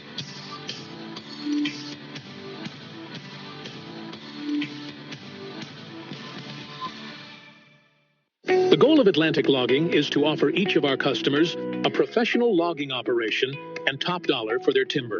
In short, you should have a peace of mind knowing that your timberland is contracted to be harvested with an extraordinary, well-trained, experienced, and dedicated logging company to get the job done in a time-efficient manner with precision and professionalism. Call 252-229-9997. Atlantic Logging is a proud supporter of West Craven Athletics. Our experience, dedication to excellence, and project site cooperation set Bryn Glass apart from other glazing contractors. In business since 1989, Bryn Glass strives to provide a professional and pleasurable experience throughout the construction process. We invite you to visit our commercial gallery for an overview of our completed projects. The homeowner is the sole focus of our residential division. Through extensive conversation and planning sessions, we come to understand the look and feel a homeowner's desires. Our mirrors are all cut to fit the area, and we offer several edgework custom options for you. Our shower enclosures are all custom designed and fabricated to fit each application. There are numerous glass and metal surrounds for the shower of your dreams. As a finishing touch, we offer a wide variety of bath accessories. Call 252-637-4996 for Bryn Glass, a proud supporter of West Craven Athletics. Jimmy L. Morris and Sons Contractors in Vanceboro, a proud supporter of West Craven Athletics, is building strong foundations for your grading and paving needs. Grading services are designed to provide a stable and level foundation for your construction projects, enhancing drainage, preventing erosion, and preparing your land for successful development. Jimmy L. Morris and Sons offers paving services that combine durability, functionality, and aesthetic appeal. Call 252-670-6749, and let's lay the groundwork for success together. Stay cozy in winter and cool in summer with a new energy-efficient heating and cooling system. Even better, you could be eligible for up to a $2,000 federal tax credit just for choosing a qualifying heat pump. And the perks don't stop there. You may even be eligible to receive up to $8,000 in rebates towards the installation of qualifying heat pumps. To learn more, call us, your Daikin Comfort Pro, today. Lilly Enterprises HVAC. HVAC specialists for Craven, Beaufort, Pitt, Lenoir, Carteret, and surrounding Eastern NC. This information should not be considered tax advice. This is Daniel Martin, head volleyball coach for the West Craven Eagles. Your home for West Craven sports is 252 Fox Sports Radio, 107.5 FM.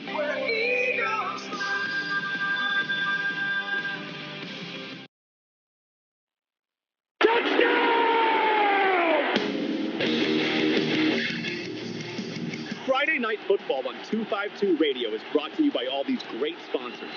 Robinson and Stith Insurance, Bowden and Parr Furniture, Jimmy L. Morris and Sons Contractors, Atlantic Logging, Lilly Enterprises HVAC, and Bryn Glass.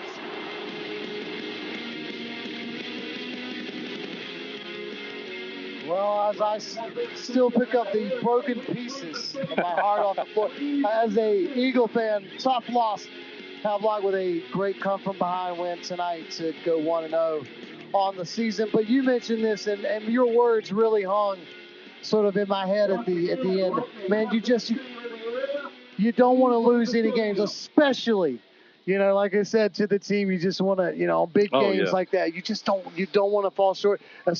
But man, you can't not be proud of the performance tonight, the way they played. Just a few tweaks here and there. I was really proud on, as I said, the entire team, as I said, the staff. And again, congratulations to Dominic Guglielmo on his first game. I thought, as I said, I've been around a lot of high school football games. That was one of the most incredible, most fun games. And again, man, anybody following these Eagles this year should be very optimistic about what they saw tonight.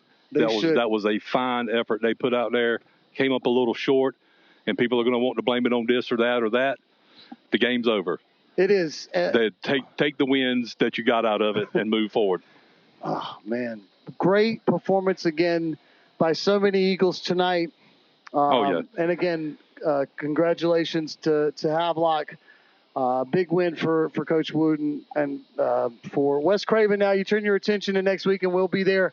Wilson Prep will be the next opponent for the Eagles, and so we'll look forward to seeing what West Craven can do after week 2 and responding to certainly everything that happened tonight. And as I said, the more you break it down, the more you say, listen, we can play with anybody. They tweak those few things where they had a little mental lapses, and this is a completely different game tonight.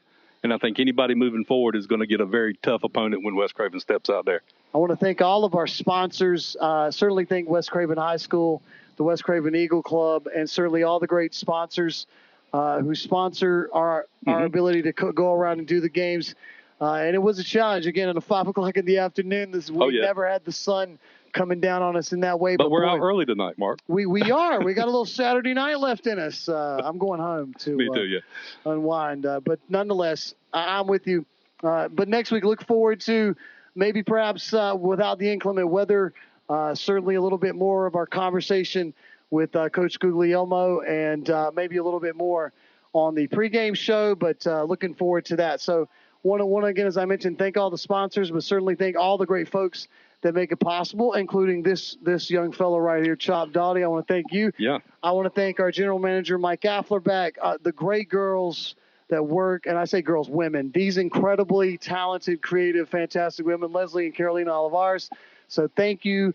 And the man, Daryl Harris. How about him? Host of Men on Radio, offering nonsensical solutions. That's right. Do the acronyms. But thank you to those fine folks. Thank you guys, as I mentioned, for listening. We couldn't do it without the great listeners. And as I said, next week, the Eagles will look to bounce back from this 40-35 loss against the Havelock Rams, and they'll do it against Wilson Prep. So just a tough one. That was a tough loss. Absolutely a tough one. So as I'm waiting for everything in the electronic world to catch up with me, everybody be patient. First game, I thought we did a great job. Everybody have a great night. We'll send you back to 252 Fox Sports Radio on 107.5. Thank you for listening. Week 2 coming up.